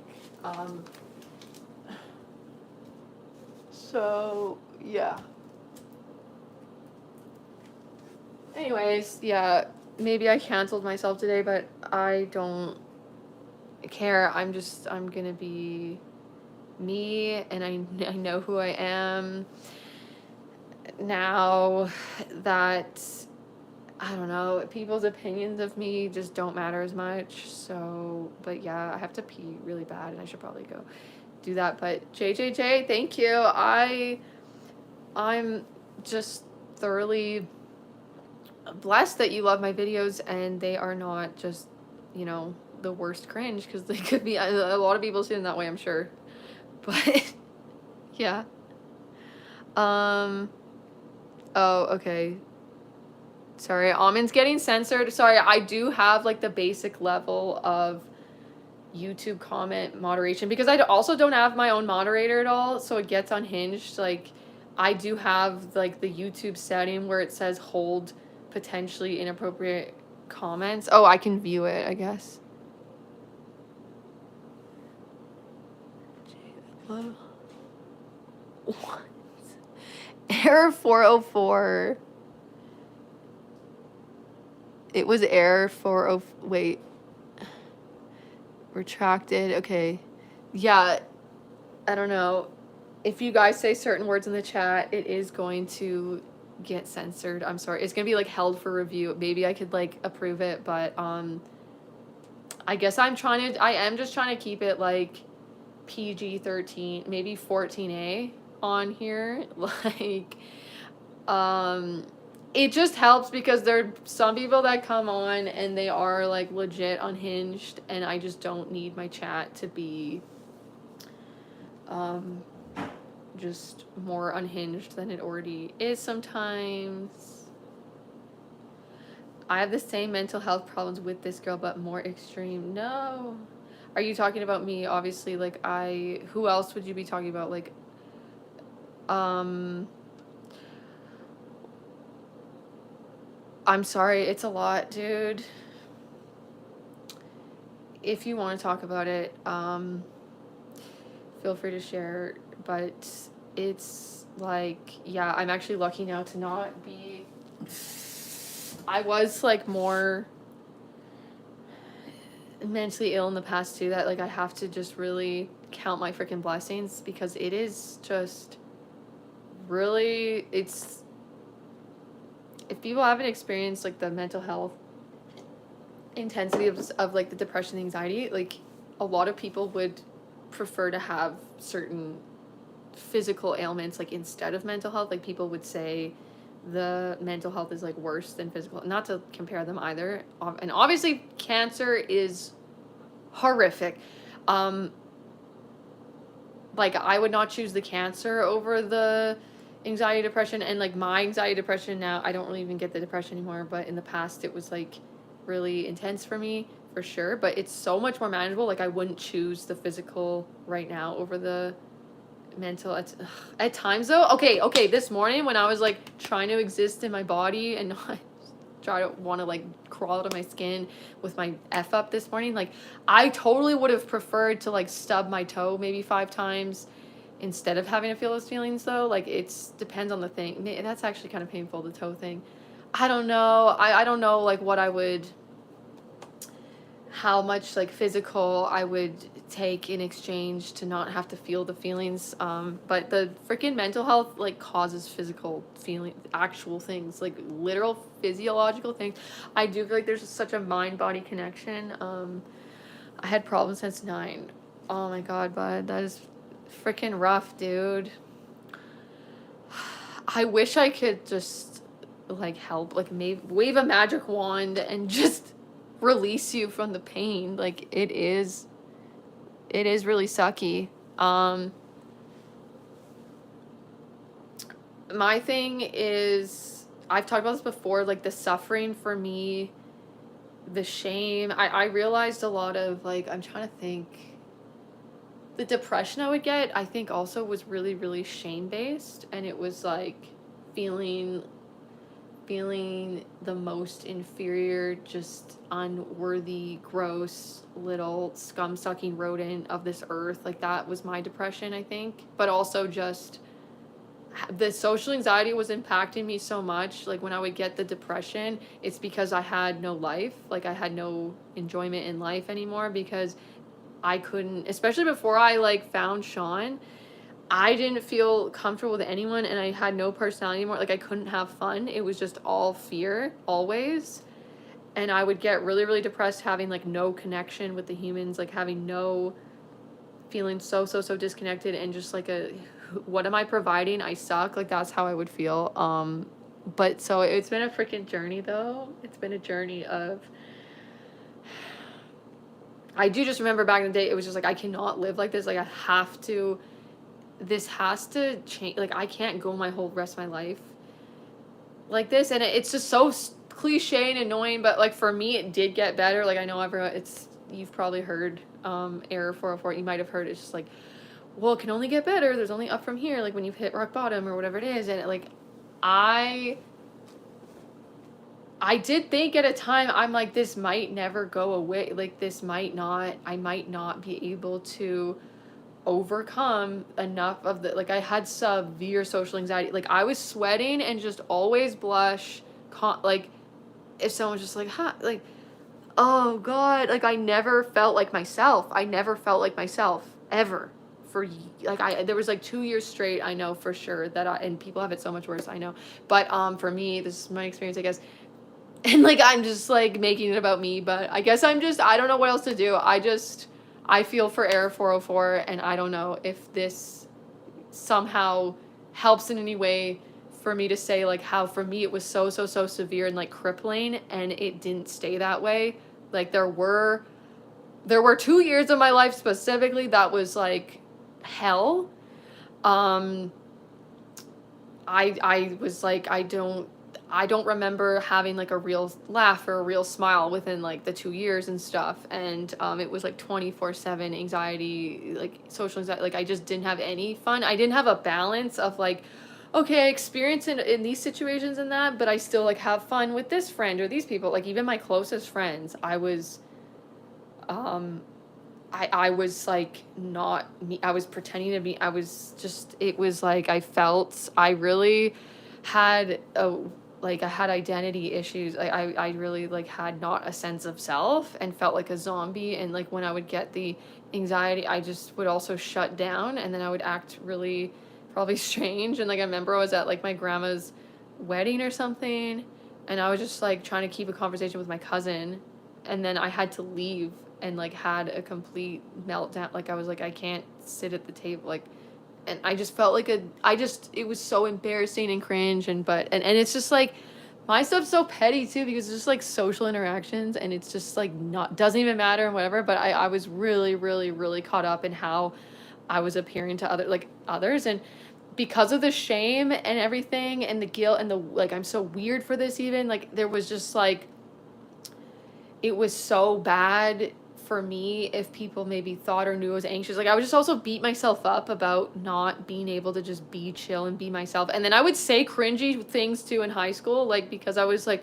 faking it, and trying to be normal. And like, I didn't want to be too quiet, but I didn't want to be too loud or whatever, or this or that. Like, I didn't know how to even just make eye contact. Like, everything was so unnatural, and it was like the extreme self-consciousness. And like, I get triggered at times still now, where I go more into that mode of like, where do I look? And then I'm like, I can't, my eyesight can't, like, it's their face triggers me. Now I'm kind of like accepted that experience of myself. Like, it's like, was one thing to be like, I can't look at their face without being triggered. And then if that happens, I can't let that happen, because that's literally my worst nightmare, that my worst fear. And so it was like, I was really frozen and trapped, and it was like I needed to just be anxious and just let it kind of be. But I was like, oh no, if I look at their face, like, I'm gonna just like go complete red and like not know where I am, and be like sweat, and just like not be able to talk to them. Like, I didn't want anyone to see that. Like, the fear was about people seeing that, but then I was also just afraid in general. But it's like a double edged to sucky sword. So let me just catch up. Sup, mullet girl, hope you're doing well. Thanks, Dracula. We're doing dandy. I worked it out with you guys. Thank you for being here for my neuroticism and letting me vent about what happened today. Nada, I spent a year in a mental hospital. Oh my God, how was that? I was only there for like not even a full 2 weeks. And how was the year? I want to know how that went. It seems like it would be rather interesting. I want to know, did it help you?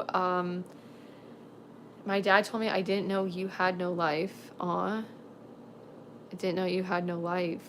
Or like, he didn't like know about, he was maybe saying it that he didn't know what was going on and stuff like that.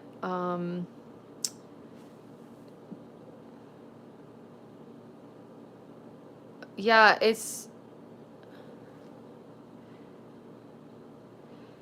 yeah, I don't know. I don't know your dad or anything. Like, I don't think he didn't mean anything like bad by that. Like, it wasn't, an insult, I'm guessing. I just want to know the context because I don't know, me and my brain, like, people just be saying regular things and I will be taking them as like insults in some sort of way. And so I just have like a weird interpretation of things that I got to get clarity to know the way that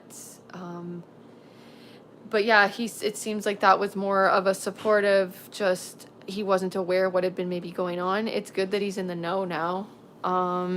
It's good to have the support and the help from the family.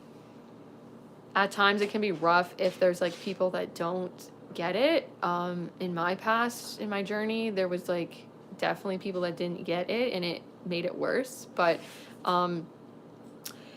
if people like get it and can emotionally support you and it's helpful, it is just really good for them to be involved. And like, I don't know you personally and your parents personally, obviously, but like in general, I feel like parents, like they would want to know these things if they are cool and not unhinged, and like if they're emotionally mature enough and like just good enough parents, like supportive parents, like they would want to know. Like there's from my experience too, like it's people like it's sometimes we think we need to hide it too, right? And like we don't want to be in imposition, especially with the depression and stuff like that. It can be such, I don't want to be a burden. A parent's job is to look after their kids. And at even if you're an adult and older, like it's a lifelong journey. It's a lifelong journey of parents, parental figures to like support their kids. Like they are the parent. So, yeah, I don't know what that tangent was all about, but it's like good for letting dad into the situation because you need that support. Like, it's hard to ask for the support. It's so freaking cringe for me. And like, it's better now kind of, but my dad like pulled me out of bed. I was just like depressed, had locked myself in my room, was like crying, and he got me out for a walk, and it was the best thing that day for him to do. And like, I needed that. And so yeah, my dad has really been supportive and helped but like he didn't always understand my sensitivities when I was younger or my emotions or and he's a different person than me, and he didn't like experience the mental health stuff like me. And so it was maybe hard for him to kind of understand at times, isn't that? But then like he took it upon himself. Like when parents too, they do their own research and they try and help and figure it out, and that like yeah, the person doesn't have to actually exactly get it to still help you, right? Like, I wonder if she can build as a tin opener with a toothpick, a paper clip, and elastic. What are we talking about? MacGyver could. He called upon the power of the mullet to give him his super abilities. Dragula, you're hilarious. That's funny. I'm 19. Air 404, I do want to just say you are so young. I know I don't like know you, and so it's like I'm not a friggin' psychic. I did a rant about the psychics and I don't vibe with the psychics, but like I do just know statistically it's like it doesn't really make sense for it not to get better at your age, especially, and like it seems like you seem aware and everything like that, and there is so much that if you aren't already doing things to try to help, like sometimes too it is just time. Like I had to go through even like I just had all this conditioning for years, and it takes years to be deconditioned, so I had to wait it out too. Like there was so much I could do, and then I did have to just give myself a break and let myself chill, because every day I was like researching psychology and researching the latest therapy and this and that. It is a blessing that we have the internet now, that like there's so much that can be sort of research or therapeutic resources. Like if finances are an issue as well, like I have struggled with that and finding help and being able to like afford it. Now there's like so many awesome YouTubers, like therapists on YouTube and stuff like that I honestly prefer over the actual therapy that can help. And so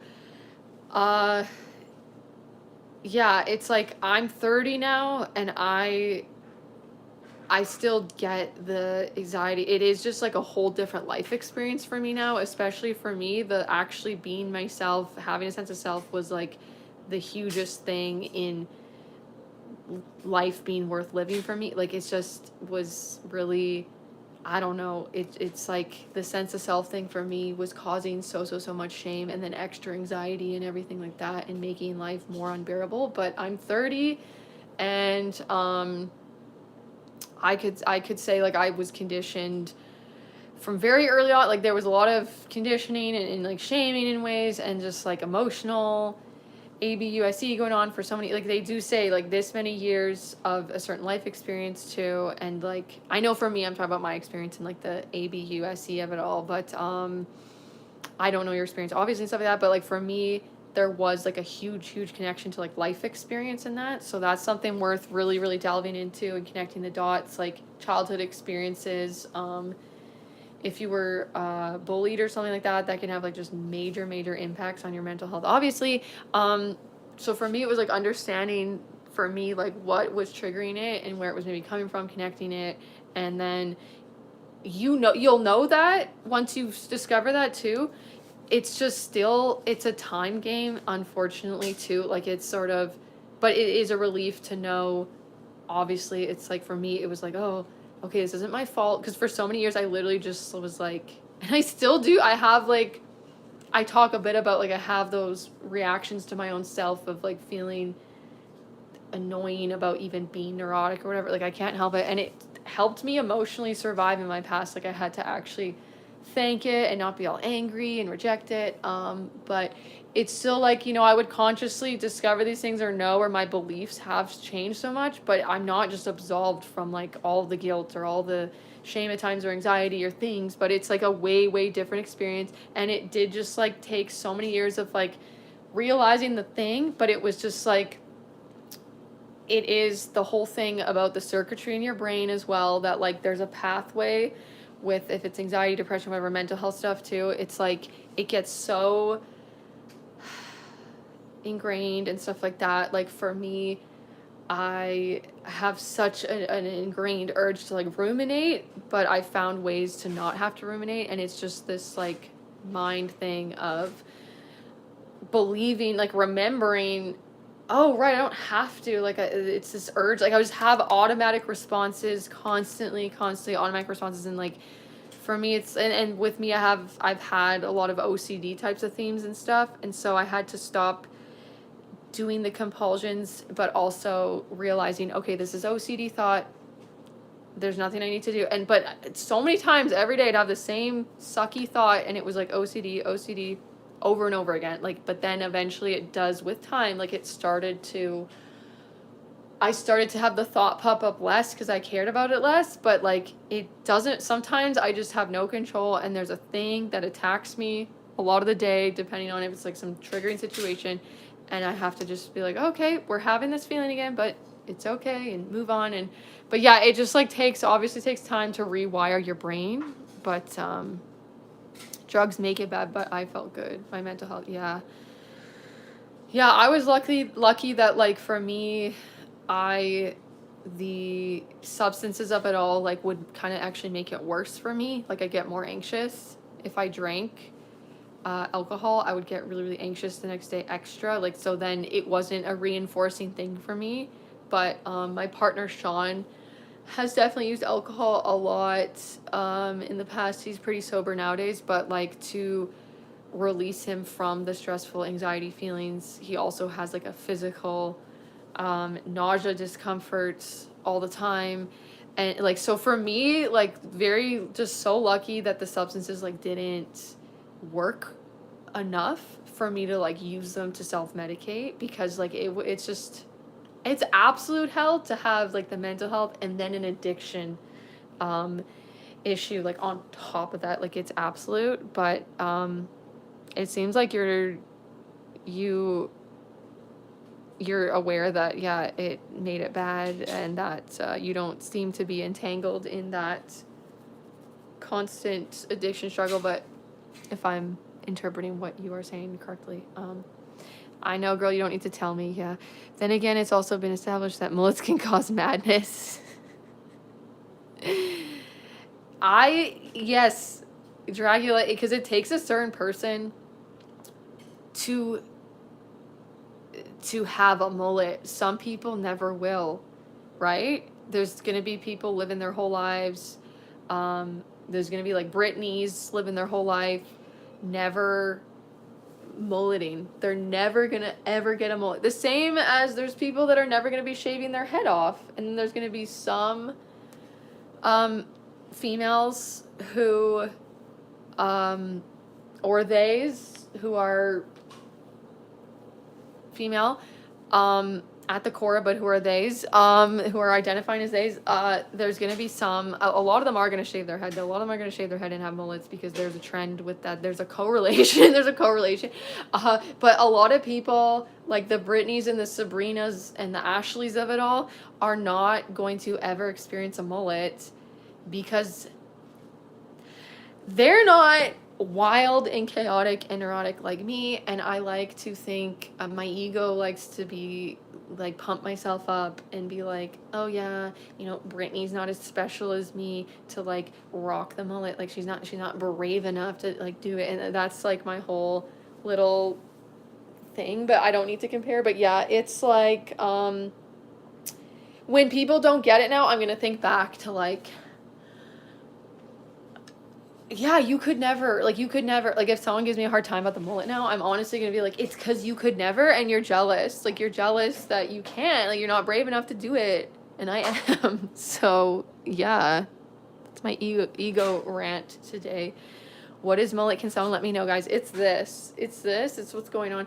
This technically isn't like a full mullet, I would say, if you want to get very specific. This is more of a soft mullet / like wolf cut, because a full mullet, I believe, is, I guess, anything shorter in the front, longer in the back is a mullet. But if you want to get specific, an actual full mullet, I think, would have my ear showing. So this would be cut off, and then you'd have like the classic like Tiger King mullet, you know, the guy from Tiger King. Is he from Florida? Because lately I saw that the mullet is very much of a Florida thing. I thought it was more, it's also a southern US thing in the state. It's like a hillbilly trend. So I gotta catch up with the chat, sorry. What time do you go live? Amen, it's all over the place. It's chaotic. I want to try to do more scheduled lives, or at least like one scheduled one a week, and then within there I can do my impulsive ones. Like today was an emergency live, and usually it is just it's just usually always like a spontaneous when I just need to live, I need to live. Like when it's my therapy, it's like I'm triggered and I need to talk about it and get it out. So I think you'll be a fun friend. Just do your shit and be happy in your life. Thank you, Afnan. That is great advice. That's great advice. Yeah, and then I need to like not stress about being a good enough friend. Like I just can't help but my conditioning is to conform to what people want me to be. I'm getting better with the people pleasing, but it's like I like have doubts that I would be a good friend. Like you just saying that, it's like I guess I am. I have friends, and but I do feel like I worry about letting people down, and I have a hard time saying no to things still over the fear of not being a good enough friend. But I guess if I'm just like if I'm doing what I need to be doing too, and then someone thinks I'm not a good friend, I need to not care. But it's hard for me to find the balance of boundaries and like being there to support a friend, but not at the expense of me, or what. Like sometimes I need to be selfish because I was not taking care of myself and only worrying about other people, and then I'm not even my best self at that point. But sometimes it's like hard to make a decision of, okay, like this friend is in need, can I put this thing off to a different day? Or like I act like I don't know, I put a lot of pressure to that, like I'll just take things on that maybe there's other supports that the person has, and I don't technically have to at all either. That like I never have to technically do anything. It's like a choice, but it's like it'll still be okay otherwise, and I'm still overly concerning myself with their life and everything, and it's like, oh well, who's gonna drive them to the airport if I don't, and oh, I'm all stressed now, like, oh, they shouldn't have to take a cab and that's gonna like cost money, and but it's like, oh, I guess I could like try to drive them to the airport, and then I probably end up screwing things up more, honestly, because I um make it confusing, or worse, like I try to take on something like I sure as hell know is something I might not be able to follow through with it, but like I convince myself that I'm capable.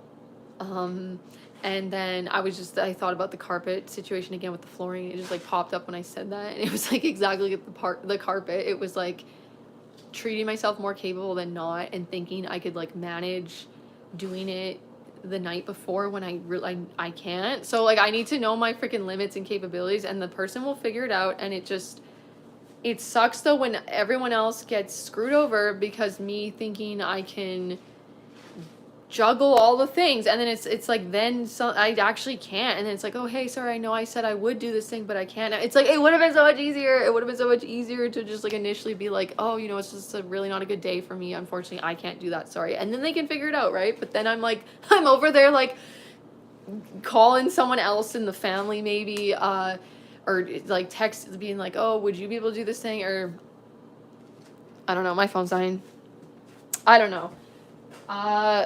Then I'm trying to like figure out the plan for them and not even letting them solve their own problems sometimes, and I'm overly concerned because then it's like makes me feel okay about saying no. It's like, well, if I find them another ride in a way, then it makes it okay. But aesthetic things, it's my B-day. Happy B-day.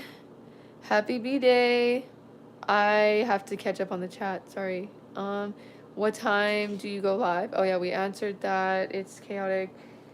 No way, you look 22. Oh well, thank you. I'll probably one day, like, my cells probably just won't be able to handle the anxiety anymore and just let go, and I'll just age like 20 years in one night. Like maybe that's what's happening, because I'm like, they say stress ages you, and so it's like somehow I've managed with a lot of the time being in a stress response, so I'm like really lucky. But maybe it's just like, what's it called? There's gonna be a straw that breaks the camel's back. Is that what it is? Is that the expression? That might just happen one day, and then I'll look like 100 over the course of a night. So it's almost 12:30 in the afternoon in Canada. I think, if I understand, it's Amin, you're in India, right? You had said it was like, you guys are 12 hours ahead, so it's like past midnight. It's getting late there. Learning new things is really exciting. That's awesome. Sweet. Tell me one thing that you learned from this live. Oh, Amin. Error 404 is addressing Amin. Haha, I like the mullet and many more. How, it's like, what did we learn? We learned not to leave things to the last friggin' millisecond, because knowing, like, it's good I had the experience I did with the flooring in a way. Like, I do need to, what helps is to look at it as a positive, because it's like, it was so impactful that I'm not gonna let that happen again. I'd hope I wouldn't. I'm learning. It takes that sometimes. Sean missed a flight one time. I was urging him, like, I am better with different things, right? Like the airport and the flights and being there ahead of time and not being late for those things. I'm late for a lot of other things, but with that, I'm pretty good at it. And it was making me so anxious because it was his flight, but I was driving him to the airport, and I was like, we need to be there like this early and that. And then he was like running late and didn't have his ducks in a row, and he literally missed the flight. And it's, you know, sometimes that happens to where you learn the lesson, and it's because, you know, and I had a field day. Like, I didn't need to probably rub it in as much as I did. I think missing the flight was lesson learned enough, but I was like, I told you, and then I would bring that up. I'm like, well, when he thinks that I'm being unreasonable and over, like, stressing about an upcoming thing at times, sometimes I'll be like, you missed a flight, like, you missed a full on flight one time, so I'm not being crazy and unreasonable. Like, I cannot trust you that you'll do a thing when it needs to be done. Like, I'll just have an urgency with certain things. It's like, if I need help with him for something, or just like he needs to do something for an upcoming trip or plan we have, it's just like, I really, like, it's stressing me that like you don't have your thing done, because like it will affect me if you don't, and like you miss that flight. So Nata, am I saying it wrong? Is it Nata or Nata? I think it would be Nata.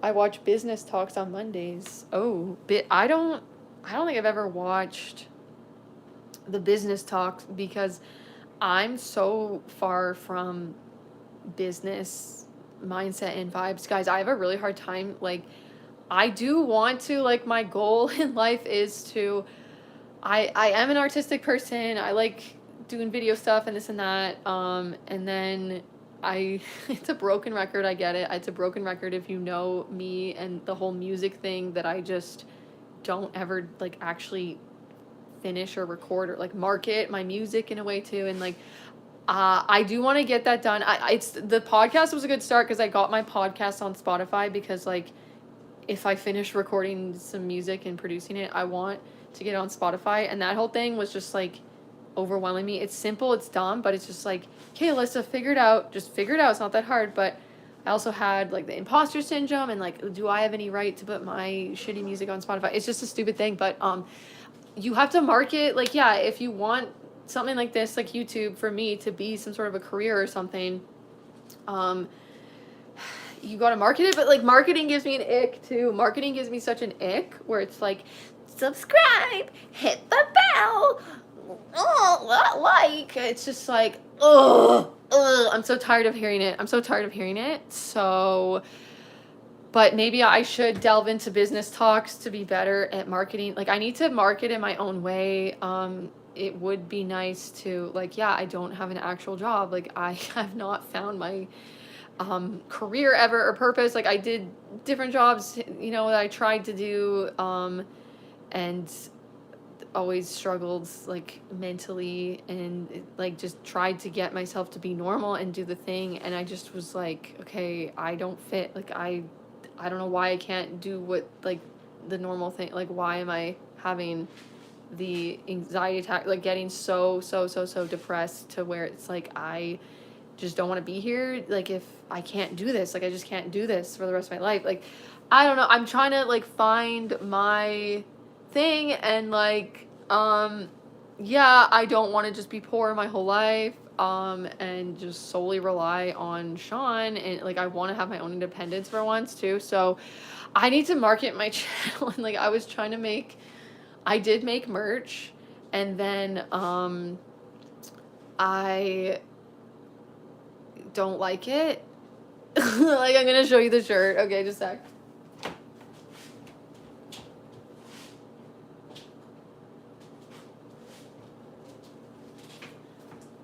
So this merch shirt I made for anyone who wanted to support the channel, it's like a marketing thing. I did some marketing in a way of like, oh, here's a way to maybe support me if you like what I'm doing. And I don't know. But I don't like it, because this shirt is itchy. The fabric's not it. So I need to redo it. And then I don't even know if I want to go with the whole I'm neurotic, it's chaotic catchphrase. Like, I guess it's a fun one. I can make multiple, but I wanted to just like commit to one design, because it's just too overwhelming to have like a bunch of different ones. But maybe I could make two, because I just keep changing my mind and I can't market, because it's like, oh, I'm going to call the podcast this thing. And then, no, I'm going to, like, I'll make the freaking merch. Like, say I make merch for the name of the podcast called Earth Drama. And then what if I change my mind and change the name of the podcast? I don't think I ever will, but with that one, I thought maybe the merch should be like Neurotics Anonymous or something. Like, I can't have like a cohesive brand. That's the issue. It's chaotic. My brand's chaotic. Maybe I should literally just say it's chaotic. But I like the rhyme of it all with like, I'm neurotic, it's chaotic. But it's also, this design was not working either. Like, I put it way too far up on the shirt, but I wanted it to be seen on camera when I wear it. And like, decisions. Thinking, too much thinking, decisions. Hey, Alyssa, ick, laughing. Being dressed like a furry poo is not good for marketing. Exactly.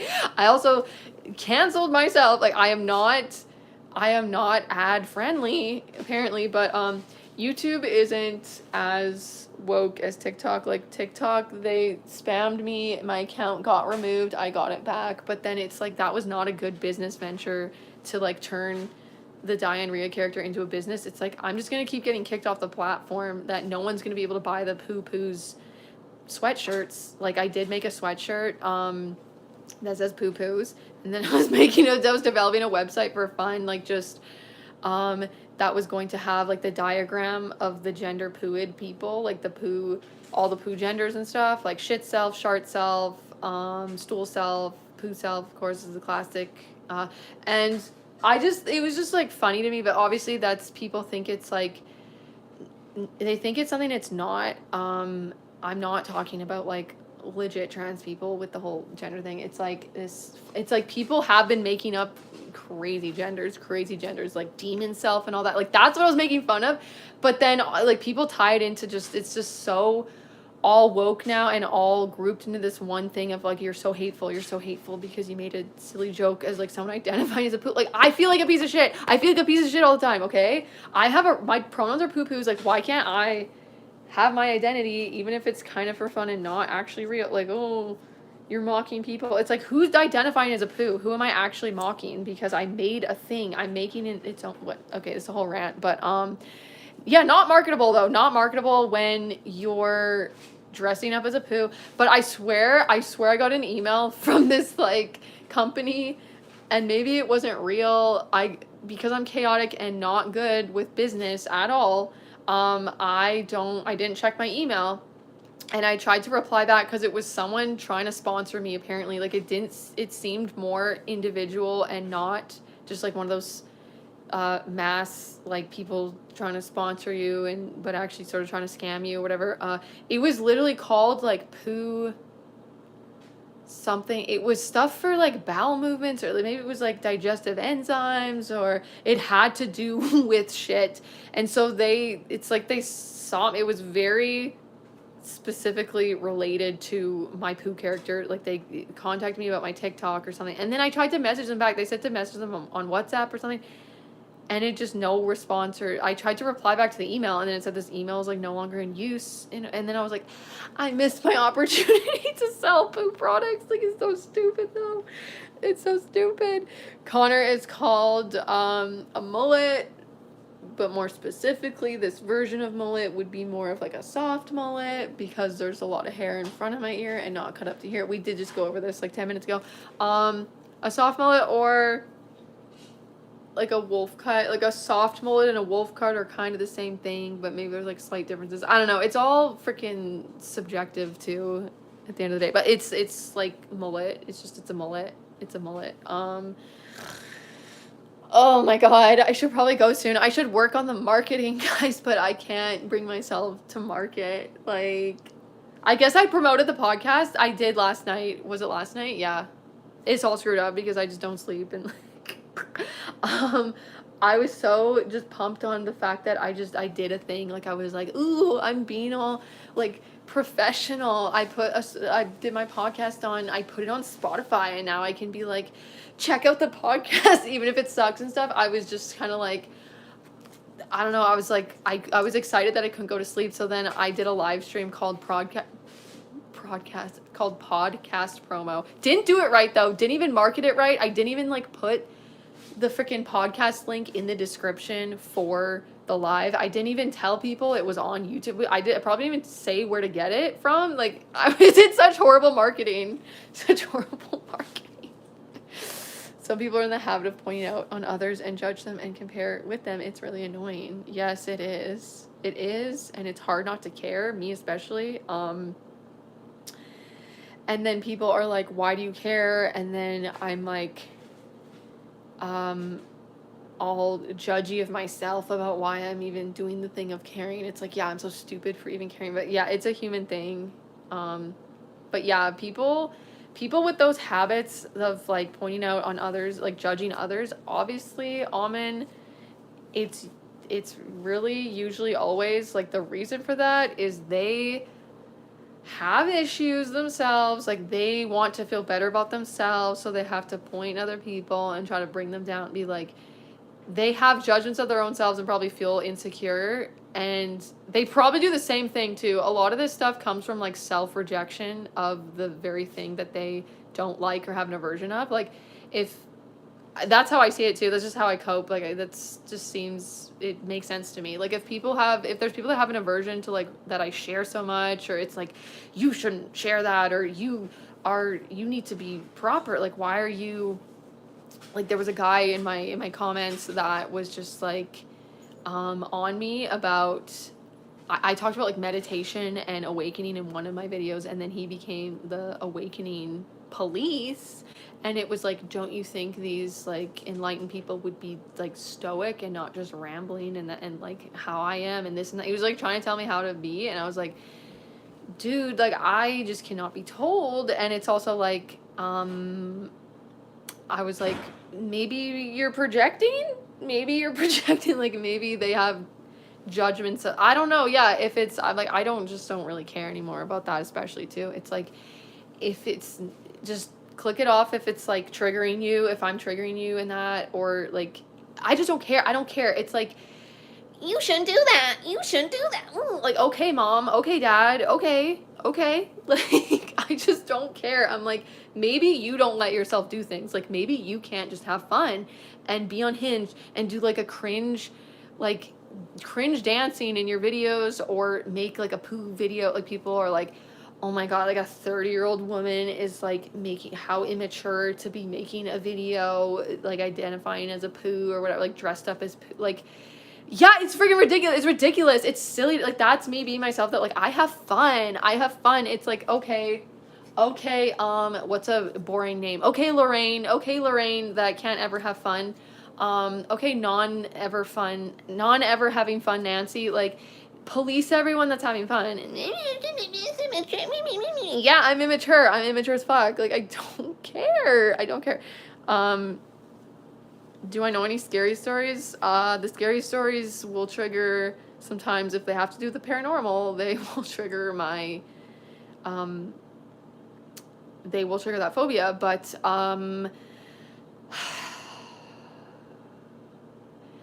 nothing scary actually ever happens to me, really. Like, what's a creepy thing?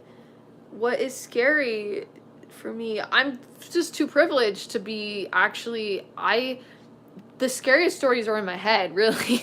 Like, Steve, the scariest stories are the fantasies, the concoctions in my neurotic as fuck brain that never come to life, so they're not real. Like, they're just, I guess the scariest story would be like a nightmare that I've had. Like, I have, from time to time, I get these like creepy nightmares with a grape theme, if you know what I'm talking about. Like, as a female, like, I get kidnapped and like someone tries to grape me. Like, okay, it's freaking intense. I usually wake up before that happens. That's nice. But one of the ones that stuck with me, it was like, okay, this is scary. This concept, and it always is this. It's always, I'm trying to run away and I can't. It's like slow motion, right? This other time, I was trying to yell for help.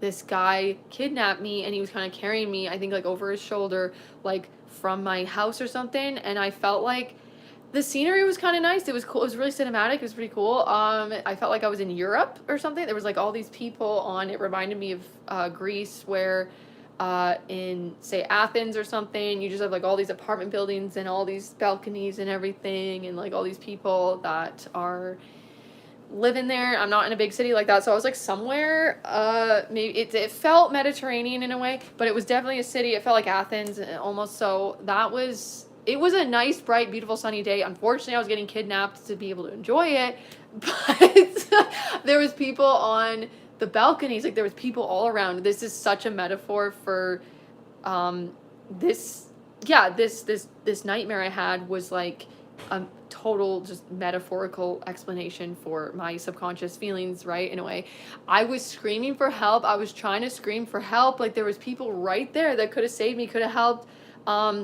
They weren't ignoring me. I just could not get anything out of my vocal cords. It was like, like, imagine like you feel like you're actually trying to scream as hard as you can, but you can't, and they're right there and they could save you, but no one is actually, I don't know if people were kind of on their balconies but not seeing what was happening and had no idea, and I'm like flailing them out and nothing is coming out, and I like no one can help me. Like that was scary. That was a scary one. Anyone else have any intense nightmares like that? That one must be like about, yeah, I'm like helpless. I'm helpless. And as hard as I try, like that one also I think has to do with my maybe throat chakra of a way, if we want to get all spiritual. If we want to get new agey, the new agey creeps me out, but I do like resonate sometimes with the certain concepts of like, I think there's more than just the amount of chakras they say there are. I think there's just like energy centers everywhere, and it's not this like, oh, there's only 6 and that's it. It's like, dude, I'm full of energy. Like you see me bursting at the seams, like can't contain it. Like there's all these energy centers in me. Anyways, I thought there was something to do with like my throat chakra, like the feeling, like being able to speak my truth, like with this kidnapper nightmare. I thought there's gotta be, clearly there's something with like I can't speak my truth or something like that. But then there was a whole thing too of like the people not being able to help me, or at least just not being able to be acknowledged in a way. Like I don't know, but I'm gonna get back to the chat. Some people are in the habit of pointing out, okay, we saw that there are habits that you harm yourself and some others. Yeah, there's definitely be some bad habits. Focus on being unneurotic. That's why I'm here. Yeah, I'm definitely a neurotic. Now you're being, because you saw a girl, my guess, you're being, I don't know. I'm lost. That ramble was like forever, so now I forget what we were talking about like 5 minutes ago. But I think people maybe are talking in the chat.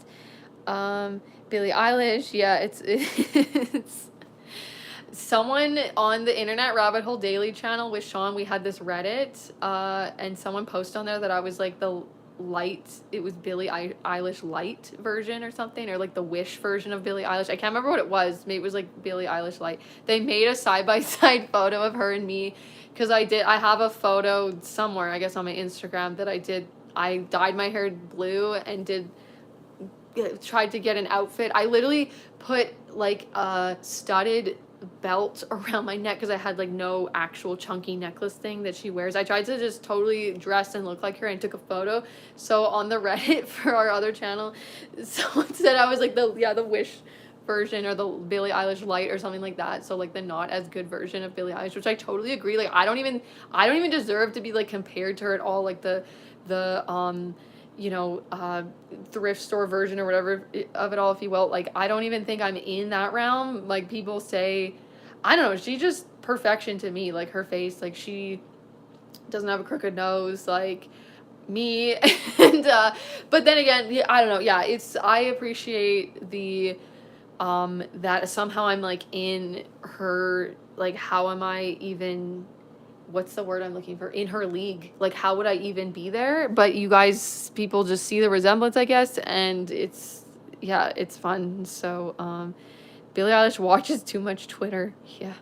And don't if they trouble you. Oh, Steve, I think you're talking about the scary stories if they trouble you. Yeah, these stories seem so fun, not scary. Yeah, I try to lighten them up. I try to lighten and brighten them up, because it's like during that nightmare I was not having fun, but after it's like kind of funny. It's like it's like these just like why, I guess because maybe I'm Greek, and it's just like funny to be like, oh, why was it that setting specifically?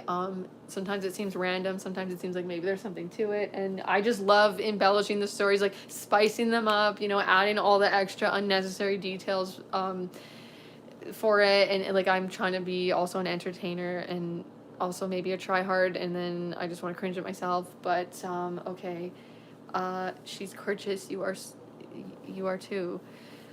Oh, thank you. Yeah, she's straight gorgy.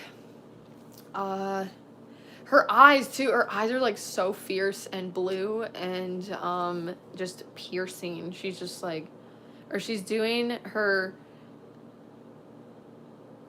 eye thing, like. So when I was taking these lookalike photos, I was trying to do the eye thing and my eyes got sore. Like it was a whole thing. Sean was like helping me. And it's like I kept closing them fully because I was trying to do like the tired eye thing she does. I'm probably just doing it on my own sometimes because I don't sleep, but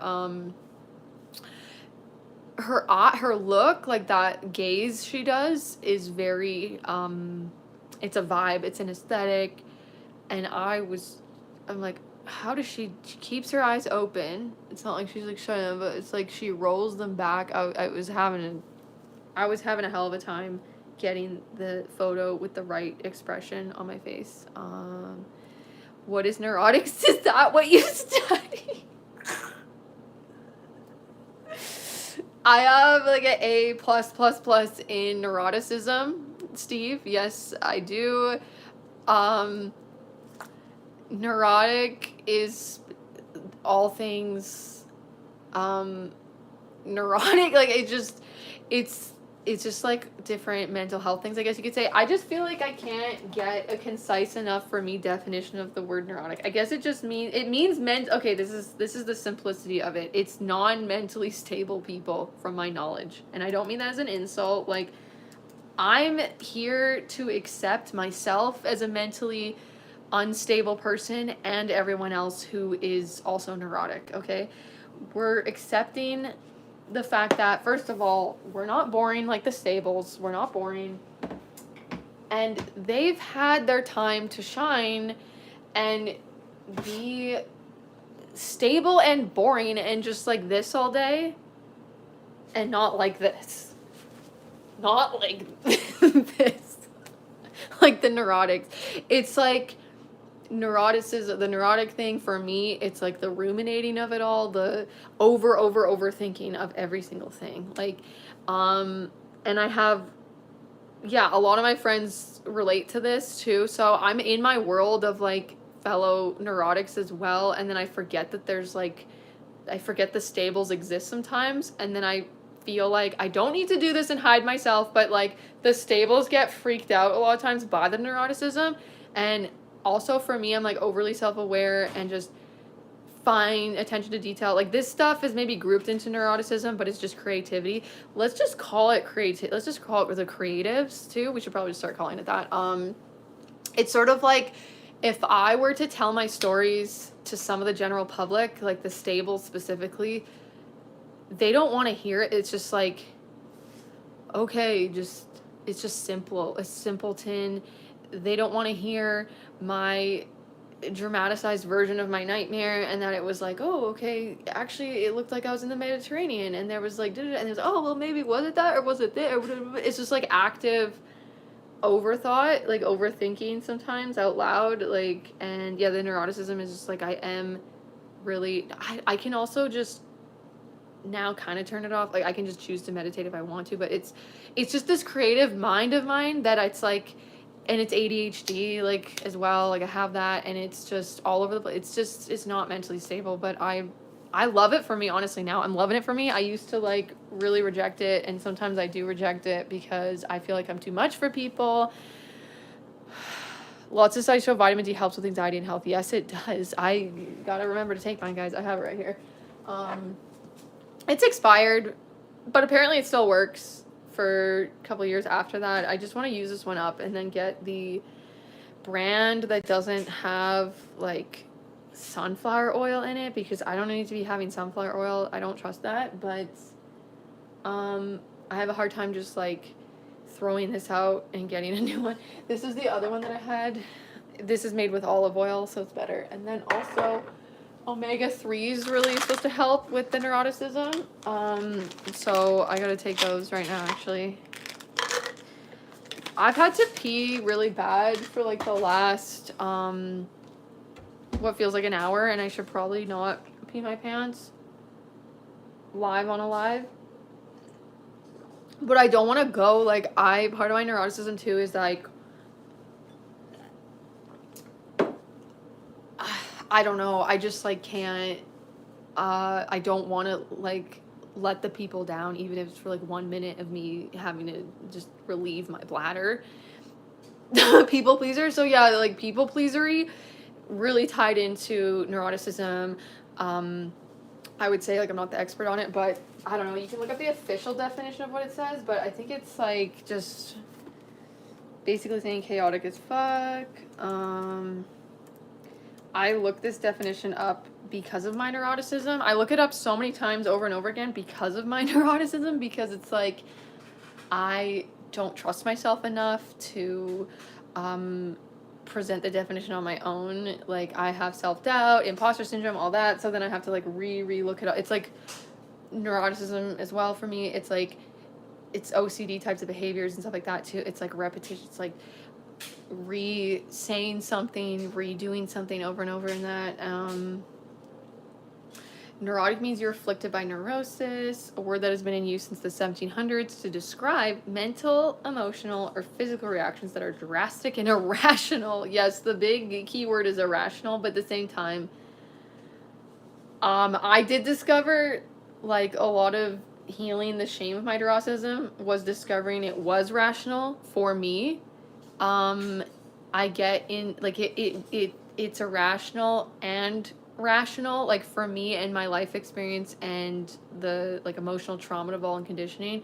It was so rational to keep responding that way, and it was irrational to the situation at hand, but it was, like, rational at the time that it sort of happened, and it's kind of like, oh, I'm just still doing that because my body doesn't know it's safe and blah blah blah blah. I should probably pee, but okay, I haven't shut up. Like, this is also, people would maybe say too much talking is neurotic, and I try to keep that in check with the public, but when I'm on a live, like, I just let it unleash because I can not have to hold it in. Like, I can talk all I want and then not annoy actual people in real life. But yeah, A++ in neuroticism, Steve, if that answers your question. It's a lot of talking. It was a lot of talking. Have you ever seen something supernatural or spooky? Share it with us. It would be fun to listen. Yeah, I spoke about that about how I would get really freaked out about paranormal and spooky things, but, like, it's all in my head. Nothing ever happens to me. It's just based on other people's stories and experiences, and then I worry that it's going to happen to me. But as much as I stare at the door that's open in my room having a panic attack, and I'm like, if that door closes on its own, it's over. If that door closes, it's friggin' over. I cannot live life after that. I will just be in a constant state. I will die of shock. I will die of shock if that door swings closed, or if that light just turns off by itself. Like, as much as I sit there and fear that happening and stare at the door, it never closes. It never does. It never closes on its own.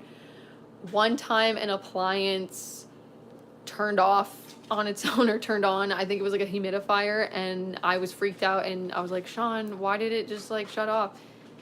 And he was like, I think it's fine. And then I was scared for a little while, and then I was fine. I think it just malfunctioned. Like, that's the scariest thing that's happened. I have nothing. I live with crippling fear of the unknown, but nothing bad ever happens. And there is a part of me that's like, you know, I'm battling with that door, like, when I was really in my phobia and trying to, like, sleep. I think I was probably too scared to, like, have the door shut and be in there alone with the potential demons. So, because it's like, okay, well, if I shut the door, it just doesn't matter, because if I shut the door, it's like, what if the door opens on its own? Then I'm gonna whatever. So anyways, with the door, what was I gonna say? It was open. I lost my thought. I lost my point. I lost my thought. It was about, like, nothing scary ever. Okay. I got it. As much as I'm fearing, I'm just like, please, like, that door cannot shut. That door cannot shut. There's also a part of me that's like, just get it over with so I can stop. Like, it's not going to be that bad. It's like, is it really going to be the end of the world? Say the door did shut on its own one day. Door shut on its own. Does life go on? Does life just stop? Is it, like, that bad? Like, I think I'm just fearing stuff. Like, if there was paranormal activity going on in this house, I fear the worst with it. It's like, the worst I fear is that somehow I die over it, or, like, it messes with my mind, that I, like, unalive myself because the demons, like, convinced me to, or something. Like, there's I talked about this before, the other live, like, the fear of being possessed and stuff like that. Like, that's the worst of it, but I worry, I guess, that the door is, like, where it starts and where does it end. But honestly, if some of these things actually happen to me, I'd probably be okay and get over it. But I have this, like, fear because I hear of it happening to other people, and I'm like, I could not, like, I don't know how they're just living life normal and not caring, but like I don't know. I had like a crazy fear of lightning as a kid. Like I luckily got over it without much trouble because I happened to just be outside during a lightning storm that like completely resolved itself, and like the sun came out and it was like a rainbow, and it was just so cliche and annoying. It was like the storm cleared and I'm okay. So but I had every other time I would leave during the trigger, so it's like I had a soccer game that I was supposed to be playing, and then like they actually called off the game because it was dangerous, and like we left. Every time I would flee the situation mid-storm, so it would like reinforce my fear. But that time it was completely absolved. But it's almost like with the ghost paranormal phobia, it's like maybe I need just like the ultimate to happen. And it's just like what I was gonna say that's funny is like with the lightning thing, like what if that fear just kept perpetuating and it just went on, and the only way that it actually got resolved was if I actually got hit by lightning but then was okay. And I was like, okay, like the worst that I feared is, because I just kept thinking like if I get hit it's not good, like I'm going to be, I was looking up statistics I think of like survival of getting hit by lightning. Like I was going full OCD on this phobia, and it actually started, sorry I'm ignoring the chat again, but it started, this is how like a lot of my OCD stuff or like phobias have started, with like a seed is planted. Like I guess I just have the framework already. I've heard something about like the fears are completely inevitable, like you didn't just have that fear from having like a bad experience or something, because this guy was talking about how people that have been in a plane crash are not at all more likely to, like they have still the same amount of fear that of people that haven't been in the plane crash. Like I don't know, the fears come from somewhere else. I don't know, some other realm, maybe a past life of mine. I don't freaking know. But what was I gonna say? The lightning thing, for me, what actually kicked off that, like I maybe had the conditioning to be afraid of all these different things, but like what kicked off that specific phobia of the lightning, because I didn't used to be scared. Like as a kid, as a really, really young kid, I'd like watch the lightning show out my window when there was a storm. And then I was watching the news. That's where I went wrong. That's where I first went wrong. Don't watch the news, or do. Everyone do you, but don't watch the news if you don't want to have fears. Fears and also depressy feelings, because it's mostly what it is. It's just sad, it's tragic, and scary things.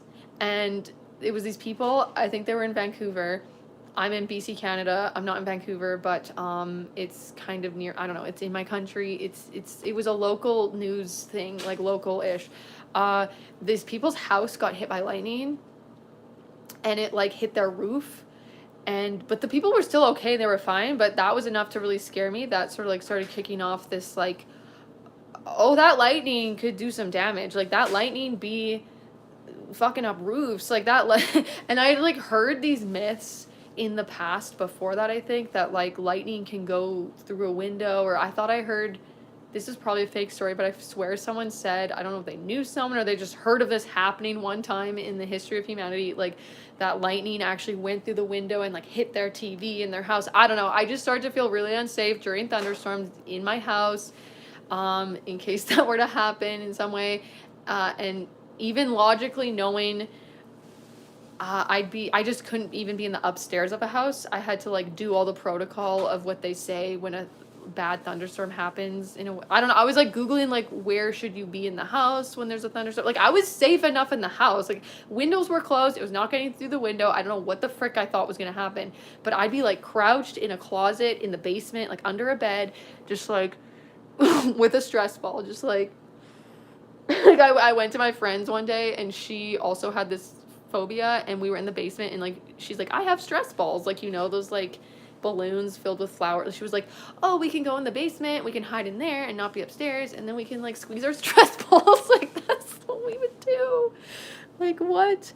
Oh my god, Steve, thank you so much for the donation. I feel like I don't deserve, Steve, but thank you. I guess I marketed enough tonight to get the funds. Thank you, Steve Joseph. I cannot thank you enough. How do I like heart and like this? I don't know. It's just never going to be enough of thank you. Like anyone, I don't know, donating anything to my neurotic little basket case self is just like too much. So I'm imposing on Steve's wallet, and I'm sorry, but I'm thankful. I thank you. Okay. And I ignored all your freaking comments during my ramble. We were talking about vitamin D. DH, how's that true if I get anxious when I go outside?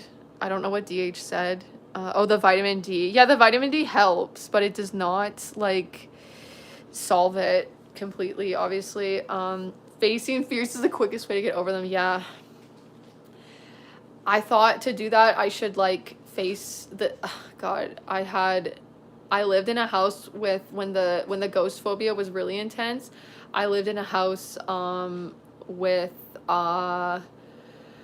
like an attic, and I thought to get over the ghost phobia once and for all, I should go meditate in the attic at 3 a.m. in the morning, which is called like the witching hour. I found out from a kid that I was working in a group home, and this kid told me what the witching hour, he was scared, and then I got scared because he didn't like to or he was scared, yeah, about like 3 a.m. is the witching hour, and I'd never heard that. And then ever since then, now like 3 a.m. has been a trigger for me, whereas I was like scared at night in general, but now it's like I have a thing about like I'm extra anxious. I think it's better now though. Like I really haven't had this trigger me for a while now, but 2 a.m. it was like more chill. 4 a.m. was chill, but it was like 3 a.m. like the demon's gonna be out because this kid told me it's the witching hour. And yeah, I was like just with him in this, there was people in the upstairs I think, but we were in like a basement suite thing, and it was just me, one staff for this house, like, and the kid at all night. It was a night shift, so I was there all night, and then when it was 3 a.m. guys, I was like freaking out. So it's wild, right?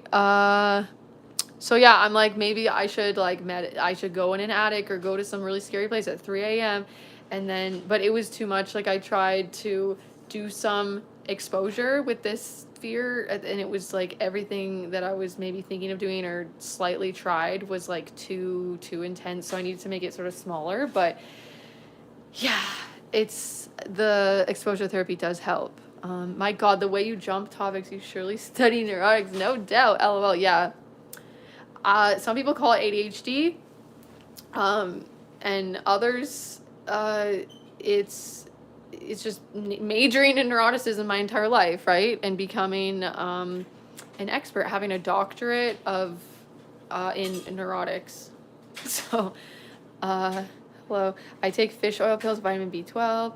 The funny thing is, remember I said I had to pee really bad? Like, I still have to, and I need to, like, I don't want to get a situation. I don't want to, like, wreck my kidneys, too. But that can be an ADHD thing as well. Like, I know I say a lot of things. Oh, this is ADHD, this, and it's like, ADHD, I feel, is not even going to be a disorder pretty soon. I feel like the majority of people are going to have that energy style. I don't know. I'm into kind of, like, woo things and, like, consciousness stuff and energy things, and there's something called human design that talks about like these eras of the style of, I don't know, the energies at the time, or what is it, I don't know. There's this thing called the cross of planning that we are coming out of, that according to human design, which human design is kind of like similar to astrology in ways, but the cross of planning, I think it started in 1615, like once, like 1600s. It's sort of like this, the vibe of Earth. It was like the vibe of what was going on, and it ends in 2027 or something, and then it's gonna be like a new vibe. And the old vibe to me sucks. Like I feel like I was always built for the new vibe of the, like, just the ADHD symptoms and stuff that I have. It's like other people are more just regimented, and also like they're doing the same thing every day. They're doing like one task and completing that one task, and I just was like, I couldn't like normal with the people, with the jobs, and the like focus on the one thing. Like my energy hasn't been that, and like they characterize it as a disorder, but I feel like I think things are already like changing, and like with AI is just this big game changer. Like I don't think we're gonna be like just doing the stuff. Like I think more people are gonna have my energy type that so many already do. And I feel like it's gonna be like a different world where we're not gonna have the like 9 to 5 and this and that. Like maybe we'll get the AI and the robots to like do certain things, or like maybe there'll just be more freedom with work, and it'll be more of like a free market again, to where we have like a lot of just like individuals doing their craft or their thing, and we're gonna, oh, I need to get my what is it, I don't know, like the local farming stuff, like people doing what they actually want to do and are interested in, instead of everyone outsourcing, like everyone just being bored as fuck at their office job and like hating their lives, and it's like, oh well, I got to do this to go to the grocery store to get my food from there, and like the big corporations of it all, like that's like, I think that's gonna change, I hope, I don't know, it's just like I'm not vibing with it. I don't think anyone really is, but I think the boomers though were like more meant for the old stuff. Steve, oh no, I didn't even get to answer Steve's comments before he has to go, like I suck. Time for me to leave, thanks for giving me a good time. Thank you, Steve. When did you get to know about your neuroticism?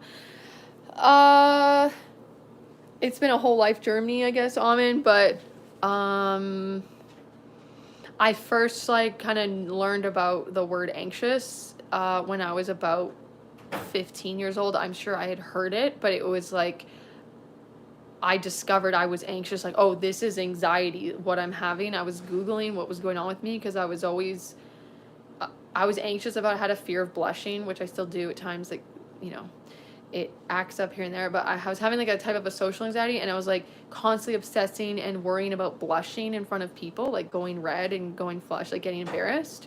And I was being neurotic and insane. And then I had to Google to figure out like something drastically had changed. Like I was not really, I was like balanced levels of social anxiety before that, and now it was like getting really, really dysfunctional. And then I Googled that like thing and the disorder, and then it was like, oh, I have social anxiety disorder. I'm anxious, you know? So that was like the start, to that. And I learned about stuff in high school, psychology. We did, I think, in grade 11. So, but before that, I was sort of like already teaching myself the things, because I was really neurotic. She talks so much. I know, Steve, I feel bad that Steve, I didn't even get to finish his comments, and he left, and he generously donated. Thank you. If you know Steve, he ain't rich. How much is that USD? 40 rupees in 1 year. I know. I saw 40. I thought it was like 40. I thought it was 40 euros. Like, it doesn't matter. Anything is like generous. Like, I'm not gonna friggin' judge the donations. But honestly, yeah, to be completely honest, at the time, so it's 66 cents Canadian. At the time, I thought it said 40 pounds or something, like 40 like UK pounds. I read the symbol wrong, so I was like, oh, whoa, pounds is also like double Canadian dollars, I think. So it's like, that would have been, I just thought it was like a good chunk of money. Like, it could have been like 80 bucks Canadian, but I got 66 cents, and I'm friggin' happy with that. Okay, I don't get any donations usually. That's like my first donation, I think, unless maybe like one other one. The whole time I've been doing live streams on YouTube, I did get some donations when I was live streaming on TikTok a while ago. But that's my first donation, so I'm freaking happy. Like, and I don't like the marketing, and I was doing some marketing, and like it's reinforcement of like, okay, you did good enough marketing, Alyssa, because someone contributed like what they could, and like, yeah, I don't know. I'm just trying to create a brand, and I am happy with the 66 cents. Okay, it's better than nothing. Panda Express is so bad. Oh, is that the movie? But I still eat there. Eat there. Oh, is that a restaurant? Anyway, several times a week. Their fried rice is so bland. Yeah. Okay, Bob UFO, back in the chat. But your friend said you was rich. Your friend said, me? But that isn't the case, I guess. I'm not, like, Sean does well at his job. Like, he's an instructor at college. But there's been times of, like, fluctuating abundance as well. Like, there's times we've been in and out of debt, for sure. I think we're at a bit of a, I think we kind of, Sean had sort of inherited like a little bit of money a bit ago, because we invested so much into the basement studio. So it was like a good chunk of money, but then Sean the timing of how he randomly, like, he got this sort of like past inheritance, like a house was sort of sold that like a family member of his had passed years ago, but they like had just handled the estate or the property or something, so he got like a little chunk of money that like then brought us back into from the debt, so we weren't, you know, now we're in the green, I think. But we went on like a trip too before that, and yeah, I don't know, we also just try to just be not like scarcity mindset and stuff like that, but like and obviously we're like having way more of a solid time for sure than so many other people. Like, I'm happy to just be living in an actual house, I'm happy to not be homeless, I'm very, very privileged and stuff, but yeah, I I don't have really money to my name. I have an account. I do get the YouTube money, so like our channel that we haven't been doing, we've been on a hiatus from, like, I will still kind of at times, I haven't even checked the last few times, but I was still, just because of our old videos, I was getting like 100 Canadian dollars a month from that channel, and then I make about $20 a month from this channel. So that's my income right now. We were actually, the most we made on our other channel, Internet Rabbit Hole Daily, we weren't consistent every month, but like there was a time that we were making, one time the most we made, I think it was like $2,400 Canadian in 1 month. And then there was other times where we like would make 1,500 to 2,200 or two, you know, like we were going really, really hard with that channel. And then, but the stuff, we were trying to put out a lot of videos, and the exchange rate was a lot different because we do the Indian content, like the dollar's way different, right, with the rupee and the Canadian dollars. And it actually, on YouTube, fun fact, if anyone's interested in this, like, your audience affects the ads and everything is like, so, because I did this like 2-minute video having to do with like the Johnny Depp Amber Heard trial, and on my channel, so this was a year ago or more now, like one time on my channel, one video hit and I got almost 2 million views, and I think I made like 3,000 Canadian dollars from that one video, or a bit more. And so but there was a lot of views, but like it just seemed like there's maybe, if you have a Western audience, like if people are watching your stuff from say the US or maybe Canada or the UK or something, like the ads, it's like, it seems like almost 3 times more ad revenue. I don't know, I could be wrong about that, but it seems like there's quite a difference between, like, if we were to get the same amount of views but have people viewing it from countries that like the dollar exchange rate's high or whatever, it's like for the same amount of exact views you'd make like way different money. So yeah, I don't know if anyone was interested, but it doesn't matter how much he gave her. He felt like doing that. Yeah, he did. No one had to give anything. Like, no one should be getting freaking, it just, that gives me an ick too. It's like, I feel weird about the money thing. Like, I guess I'm trying, yeah, the goal is to, like, I want to keep doing what I'm doing regardless and like sharing in that, but like the goal is to make some sort of an income from this to like support myself. Like, yes, Sean's like supporting me, but like it just would be nice to not, like, I have tried to let go a lot of the stress and the guilt about the money, and it's better because like Sean's like, yeah, no, I got you, it's fine. But it's like he would get upset in the past about things, like, it's, which is reasonable, like I was not contributing in my ways, or there was a whole thing too about I need to really have, I was supposed to be really like committing to the reaction channel because that's where we were making those funds, like when we were doing quite well and we're able to make, like, bring in, you know, 1,500 a month to like 2,000 certain times. Like, I was editing and doing all that and like filming it, but it was like we were trying to do like 3 videos a day every day. It was a lot. And then I did feel like I couldn't do my channel and stuff because I had to contribute my portion to the household. And then I felt like I just was thinking, well, if I could contribute my portion, if I could make my contributions, but like it was my stuff I'm really passionate about too. Like, I wanted to do both, but it was like that was the top priority. And then we like talked a lot about that, and you know, we're just like totally in a different vibe where that's gonna be more his thing kind of. And I guess I'm just trying to like do the same thing on my channel, like build an audience and community and stuff, and be able to be compensated for that. Like if it's doing well, like I'm trying to just sort of build up a similar kind of thing to contribute to the household, but like with my individual passion, stuff like that. So Sean is going to be editing the other channel. Like I think at times I'll step in and help with the editing for the other channel. But God, yeah, I have not been good at editing for this channel at all. Like I have all these videos that I don't freaking get edited and stuff. So the lives are just like way easier, but Nada is broke. Oh my God, yeah, no one broke, or yeah, no freaking broke people, or no, I can't talk, my brain's confusing the opposites of things. Any broke people, don't ever donate to my channel. Don't ever, I'm just gonna put that out there right now. So yeah, I feel weird about the money. Yeah, it's just like I don't know how to market. I just like I've been watching stuff too about like stuff talking about like how influencers get you to give money to them, and it's like grosses me out. And so it's weird because it's like I want to put this stuff out there, and then I don't know, I just like it's weird to mix like creative endeavors too and stuff like with business in a type of a way.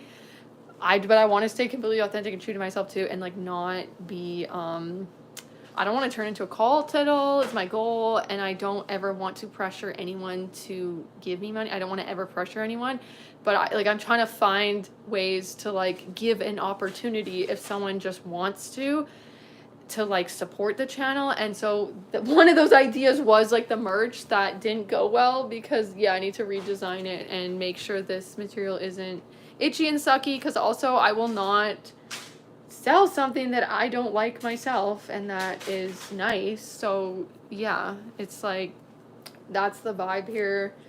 And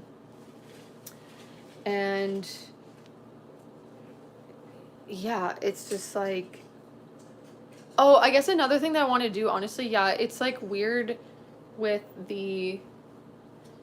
I need to have like a specific service that I'm gonna actually be offering, and then like have this is just open and fun, but then maybe there is like a different aspect to my channel that I can have more of a business venture in a way. Like the imposter syndrome right now, it's like a lot maybe, but like eventually I do have an idea if people want, and it's a service they're maybe looking for or would help. I don't know if there's a market for it, if there's a market on the channel for one-on-one like Zoom calls or like private sessions that are peer support, meant to just be peer support, like a one-on-one thing where like I really like peer support because like obviously I'm no expert, I'm no counselor. It's basically I wanted to make a thing where it's just like talk to a fellow neuroticist, talk to a fellow like 1 hour chat with a fellow neurotic person.